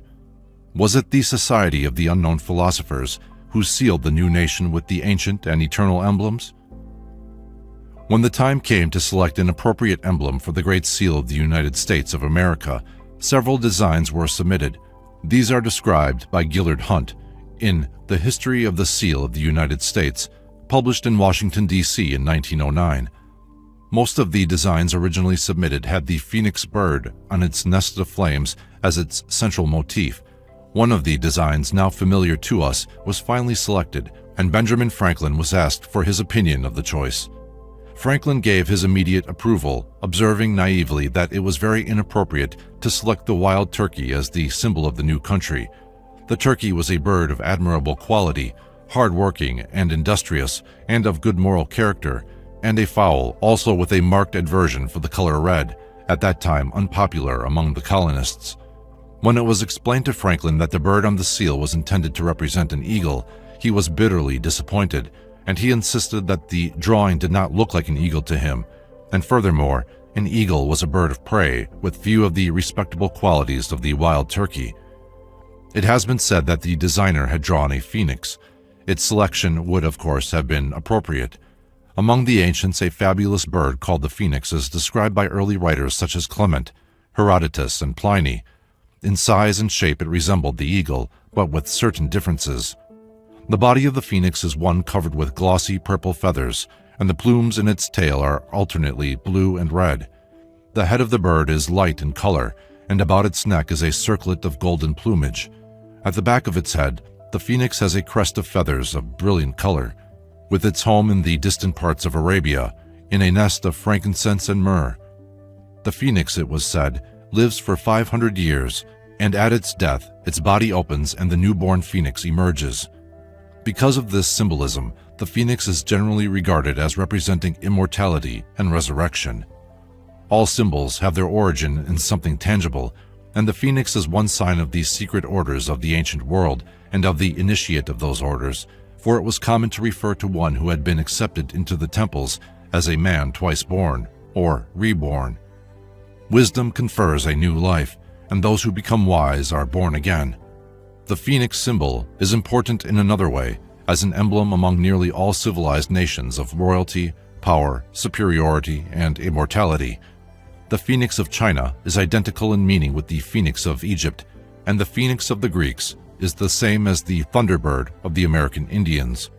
In the accompanying drawing, the head of the bird, as it appeared on the Great Seal of 1782, is compared with the present form. It is immediately evident that the bird on the original seal is not an eagle, nor even a wild turkey as Franklin had hoped, but the phoenix, the ancient symbol of human aspiration toward universal good. The beak is of a different shape, the neck is much longer, and the small tuft of hair at the back of the head leaves no doubt as to the artist's intention. But if this design on the obverse side of the seal is stamped with the signature of the Order of the Quest, the design on the reverse is even more definitely related to the old mysteries. Here is represented the Great Pyramid of Giza, composed of 13 rows of masonry showing 72 stones. The pyramid is without a capstone, and above its upper platform floats a triangle containing the all-seeing eye, surrounded by rays of light. This design was not pleasing to Professor Charles Eliot Norton of Harvard. He summed up his displeasure in the following words: "The device adopted by Congress is practically incapable of effective treatment. It can hardly, however artistically treated by the designer, look otherwise than as a dull emblem of a Masonic fraternity." The quotation is from The History of the Seal of the United States. If incapable of artistic treatment, the Great Seal is susceptible of profound interpretation. The Pyramid of Giza was believed by the ancient Egyptians to be the shrine tomb of the god Hermes, or Thoth, the personification of universal wisdom. No trace has ever been found of the cap of the Great Pyramid. A flat platform about 30 feet square gives no indication that this part of the structure was ever otherwise finished, and this is appropriate as the pyramid represents human society itself, imperfect and incomplete. The structure's ascending, converging angles and faces represent the common aspiration of humankind. Above floats the symbol of the esoteric orders, the radiant triangle with its all-seeing eye. The triangle itself is in the shape of the Greek letter D, the delta, the first letter of the name of God, the divine part of nature completing the works of men. The 72 stones are the 72 arrangements of the Tetragrammaton, or the four-lettered name of God in Hebrew. These four letters can be combined in 72 combinations, resulting in what is called the Shem HaMephorash, which represents in turn the laws, powers, and energies of nature by which the perfection of man is achieved. The pyramid, then, is the universal house, and above its unfinished apex is the radiant emblem of the great architect of the universe. There is a legend that in the lost Atlantis stood a great university in which originated most of the arts and sciences of the present race. The university was in the form of an immense pyramid with many galleries and corridors, and on the top was an observatory for the study of the stars. This temple to the sciences in the old Atlantis is shadowed forth in the seal of the new Atlantis. Was it the Society of the Unknown Philosophers who scaled the new nation with eternal emblems, that all the nations might know the purpose for which the new country had been founded? The obverse of the Great Seal has been used by the Department of State since 1782, but the reverse was not cut at that time because it was regarded as a symbol of a secret society and not the proper device for a sovereign state. Quite rare are discoveries of the use of this symbol in any important form until recent years. Most American citizens learned for the first time what was the design on the reverse of their seal when it appeared on the dollar bill series of 1935A. So far as anyone may know, the use of the seal in 1935 was probably without premeditation or special implication, but it is interesting that its appearance should coincide with great changes affecting democracy in all parts of the world. As early as 1935, the long shadows of a world tyranny had extended themselves across the surface of the globe. Democracy was on the threshold of its most severe testing. The rights of man, that Thomas Paine defended, were being assailed on every hand by selfishness, ambition, and tyranny. Then, on the common medium of our currency, appeared the eternal emblem of our purpose. The combination of the phoenix, the pyramid, and the all-seeing eye is more than chance or coincidence. There is nothing about the early struggles of the colonists to suggest such a selection to farmers, shopkeepers, and country gentlemen. There is only one possible origin for these symbols, and that is the secret societies which came to this country 150 years before the Revolutionary War. Most of the patriots who achieved American independence belonged to these societies and derived their inspiration, courage, and high purpose from the ancient teaching. There can be no question that the Great Seal was directly inspired by these orders of the human quest, and that it set forth the purpose for this nation as that purpose was seen and known to the Founding Fathers. The monogram of the New Atlantis reveals this continent as set apart for the accomplishment of the great work.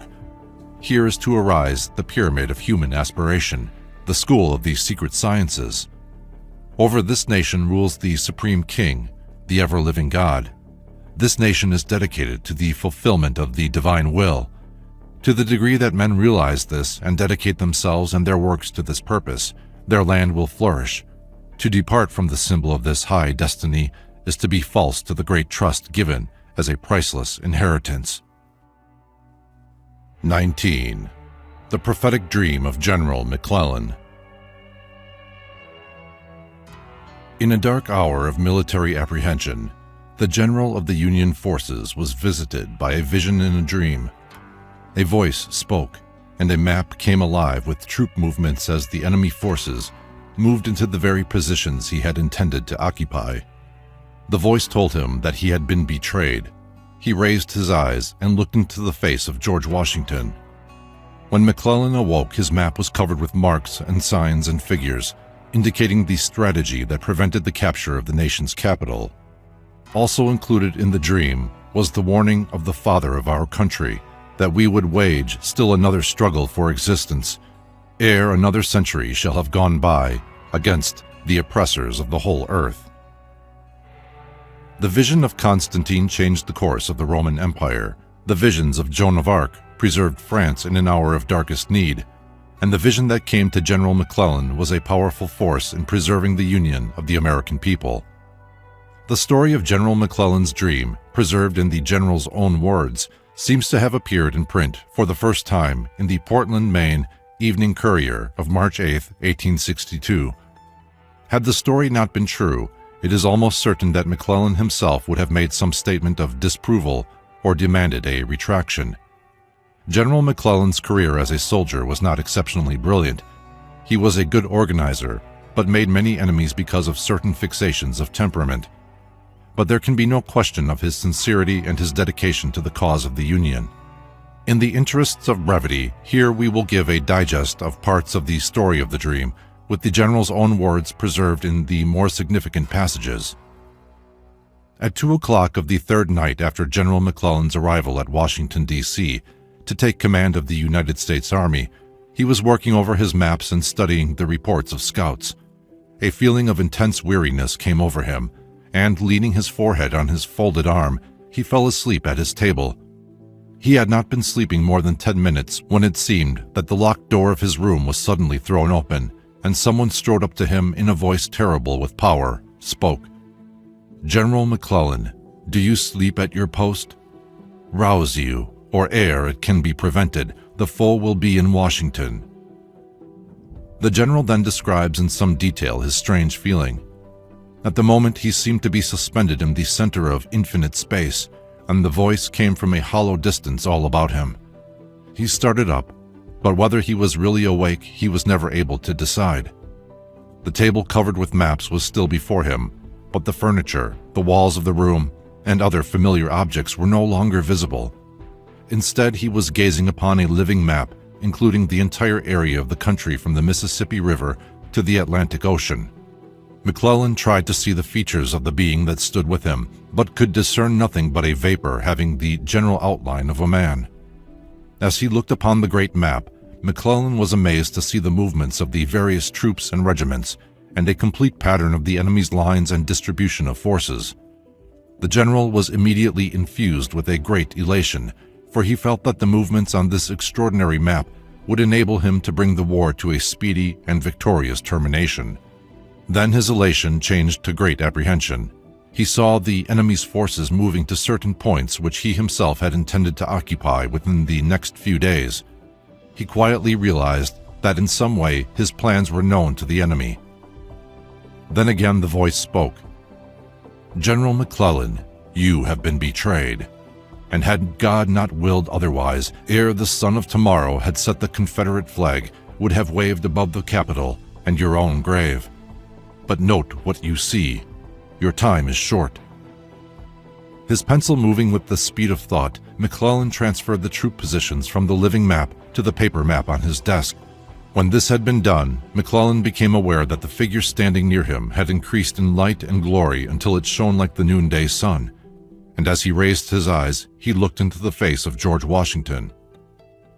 The first president, with sublime and gentle dignity, looked upon the bewildered officer and spoke as follows. "General McClellan, while yet in the flesh I beheld the birth of the American Republic. It was indeed a hard and bloody one, but God's blessing was upon the nation, and therefore, through this, her first great struggle for existence, he sustained her with his mighty hand, brought her out triumphantly. A century has not passed since then, and yet the child republic has taken her position of peer with nations whose pages of history extend for ages into the past. She has, since those dark days, by the favor of God, greatly prospered. And now, by very reason of this prosperity, has she been brought to her second great struggle. This is by far the most perilous ordeal she has to endure. Passing as she is from childhood to opening maturity, she is called on to accomplish that vast result, self-conquest, to learn that important lesson, self-control, self-rule, that in the future will place her in the van of power and civilization. But her mission will not then be finished, for ere another century shall have gone by, the oppressors of the whole earth, hating and envying her exaltation, shall join themselves together and raise up their hands against her. But if she still be found worthy of her high calling, they shall surely be discomfited, and then will be ended her third and last great struggle for existence. Thenceforth shall the Republic go on, increasing in power and goodness, until her borders shall end only in the remotest corners of the earth, and the whole earth shall beneath her shadowing wing become a universal republic. Let her in her prosperity, however, remember the Lord her God, her trust be always in him, and she shall never be confounded." As the spirit visitor ceased speaking, he raised his hand over McClellan's head in blessing, and the next instant a peal of thunder rumbled through space. McClellan woke with a start. He was again in his room with his maps spread out on the table before him. But there was one difference. The maps were covered with the marks, signs, and figures which he had inscribed there during the vision. McClellan walked about the room to convince himself that he was really awake. He then returned and looked at the maps. The markings were still there. Convinced now that the experience was heaven-sent, McClellan had his horse saddled and rode from camp to camp, making the necessary changes in his strategy to meet the enemy's planned offensive. His moves were successful, and he prevented the capture of the city of Washington. At that time, the Confederate Army was so close that Abraham Lincoln, sitting in his study at the White House, could hear the rumble of the Confederate artillery. General McClellan concludes his account of the strange vision that saved the Union with these words: "Our beloved, glorious Washington shall again rest quietly, sweetly in his tomb, until perhaps the end of the prophetic century approaches that is to bring the Republic to a third and final struggle, when he may once more, laying aside the crements of Mount Vernon, become a messenger of succor and peace from the great ruler, who has all the nations of the earth in his keeping. But the future is too vast for our comprehension. We are the children of the present. When peace shall again have folded her bright wings and settled upon our land, the strange unearthly map marked while the spirit eyes of Washington looked down, shall be preserved among American archives as a precious reminder to the American nation of what, in their second great struggle for existence, they owe to God and the glorified spirit of Washington. Verily, the works of God are above the understanding of man. It is not difficult to understand how a man who has been granted so strange an experience could come to realize that a secret destiny is overshadowing the country for which he fought. The prophetic import contained in the vision is now apparent, and as the entire account was published in 1862, there can be no doubt that we are in the presence of a genuine example of foreknowledge. It is now 80 years since Washington appeared to General McClellan, and within the century, the powers of the earth have risen to destroy the concept of world democracy. America is in the vanguard of the democratic nations, seeking to preserve its heritage from the encroachments of totalitarian powers. Already, it is obvious that in the post-war period of Reconstruction, America must become a leader of nations in the establishment of a commonwealth of peoples.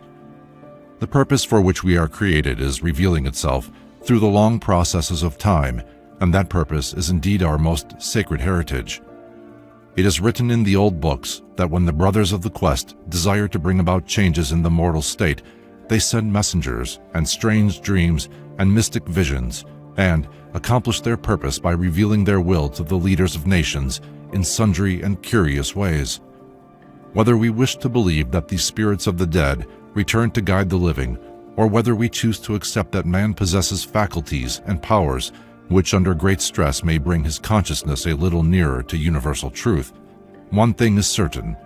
Men, unaccustomed to these spiritual ways of life, have received visions and have heard voices, and by obeying these mysterious powers, they have contributed to the progress and security of their fellow men. 20. The end of the quest. In America shall be erected a shrine to universal truth, as here arises the global democratic commonwealth, the true wealth of all mankind, which is designed in the foundation that men shall abide together in peace and shall devote their energies to the common cause of discovery. The power of man lies in his dreams, his visions, and his ideals.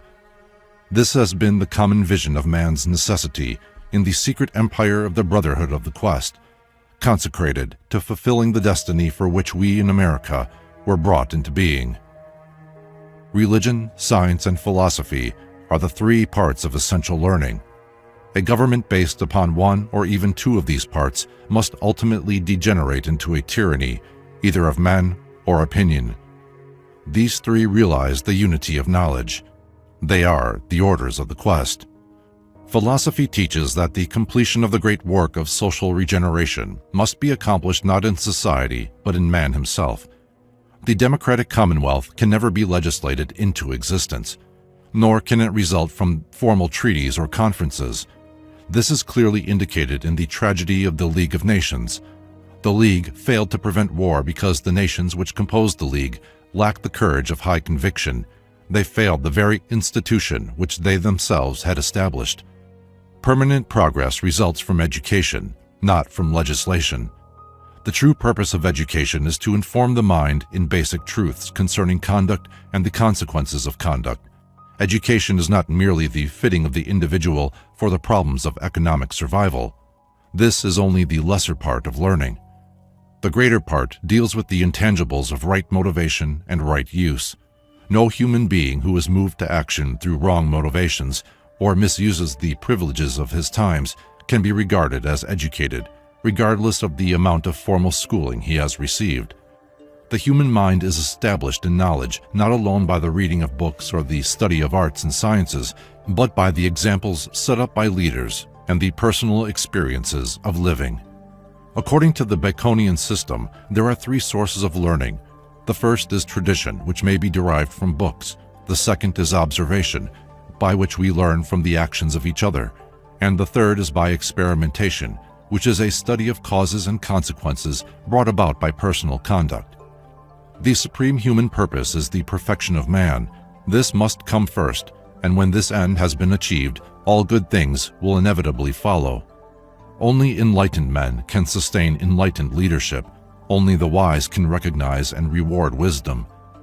In a democratic way of life, the very survival of the state depends upon the intelligent cooperation of its people. Where men make their own laws, they must live according to the merits and demerits of the statutes which they have framed. The Greek lawgiver Solon declared that in the ideal state, laws are few and simple because they have been derived from certainties. In the corrupt state, laws are many and confused because they have been derived from uncertainties. These corrupt laws are like the web of a spider, which catches small insects but permits the stronger creatures to break through and escape.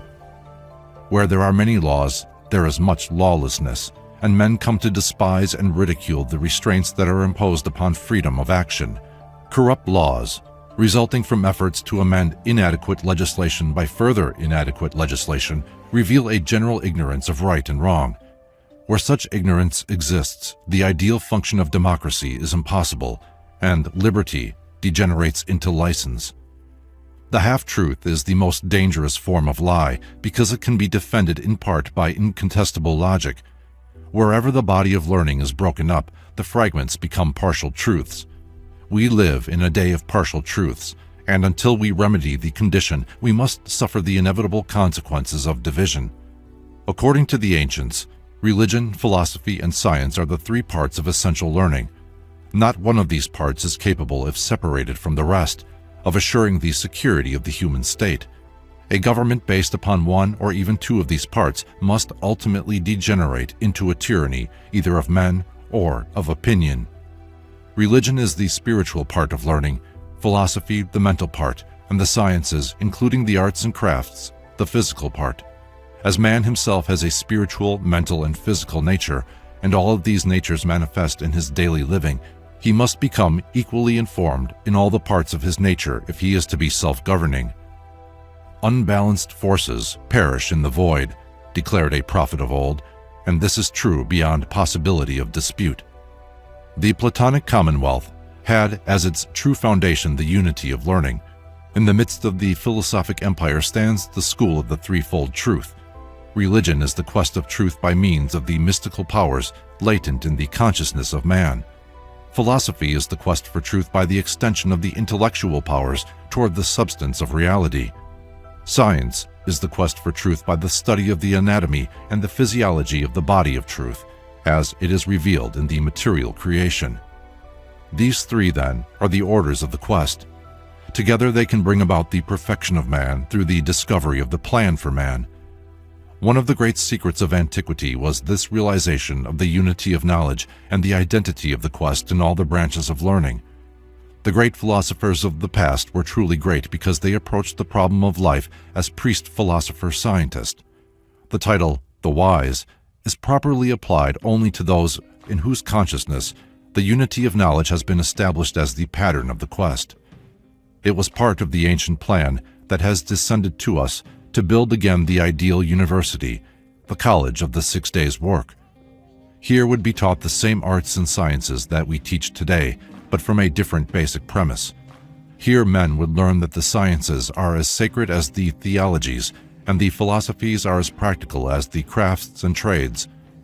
Those mystical extrasensory perceptions, viewed with suspicion by the materialist, would then be developed according to the disciplines of the sciences, and all learning would be consecrated to the supreme end that men become as the gods, knowing good and evil. This university is the beginning of democratic empire. No longer would it be a secret school, the house of the unknown philosophers. It would emerge from the clouds which would have concealed it from the profane for thousands of years and take its rightful place as the center and fountainhead of the ever-living good. When humanity willfully ignores the universal laws which govern its destiny, nature has devious ways of pressing home its lessons. Civilization after civilization has been built up by human courage and destroyed by human ignorance. We stand again on the threshold of a great decision. Once more, the workings of time have revealed the weaknesses of our social structure. Once more, we have come to a day of reckoning. In the post-war world, one of two courses lies before us. Either we will make the old mistakes again and try to force our own concepts upon the universe, or we will gather our strength for one heroic effort to put things right. If we make the old mistakes, we will be rewarded by the old pain. But if we make the new effort, we can set up imperishable footings and bestow as a heritage the beginnings of a better way of life. According to our choice, the results will be inevitable, for nature will never change her ways. Let us consider her ways and be wise. Centuries ago, one of the secret masters of the quest wrote, "The eternal good reveals its will and pleasure through the body of nature and the motions of universal law." Within the body of nature and law, there is a soul which must be discovered by great thoughtfulness, and within that soul of nature and law, there is a spirit which must be sought with great understanding. For verily I say unto you, my brothers, that it is this spirit, concealed from the profane but revealed to the thoughtful, which giveth life. This, then, is the design of our foundations, that men shall abide together in peace and shall devote their energies to the common cause of discovery. Man is greater than the animal, not in strength of body, nor in shrewdness, nor in the power of his senses, nor even in skill and patience. Man is superior because he contains within himself the faculties and powers by which he can perceive his true place in a divine order of life. His power lies in his dreams, his visions, and his ideals. If these intangibles are left uncultivated, man is at best but a superior kind of beast, subject to all the ills and vicissitudes of an unenlightened creation. But as man has locked within him, hidden from the public gaze, this diviner part, so it is true that human society has within itself concealed from our common view a nobler part composed of the idealists and dreamers of all ages and of all races who have been bound together by their common vision of man's necessity. This is the secret empire of the poets. This is the order of the unknown philosophers. This is the brotherhood of the quest. And never will these dreamers cease their silent working until that dream is perfected in our daily life. They are resolved that the Word which was made flesh shall become the Word made soul. The great university of the 6 days' work must be built here in our Western world to become a guide unto the nations. About this shrine to universal truth shall rise the democratic commonwealth, the wealth of all mankind. This is the destiny for which we were brought into being. The plan, which was devised in secrecy long ago and in far places, shall be fulfilled openly as the greatest wonder born out of time.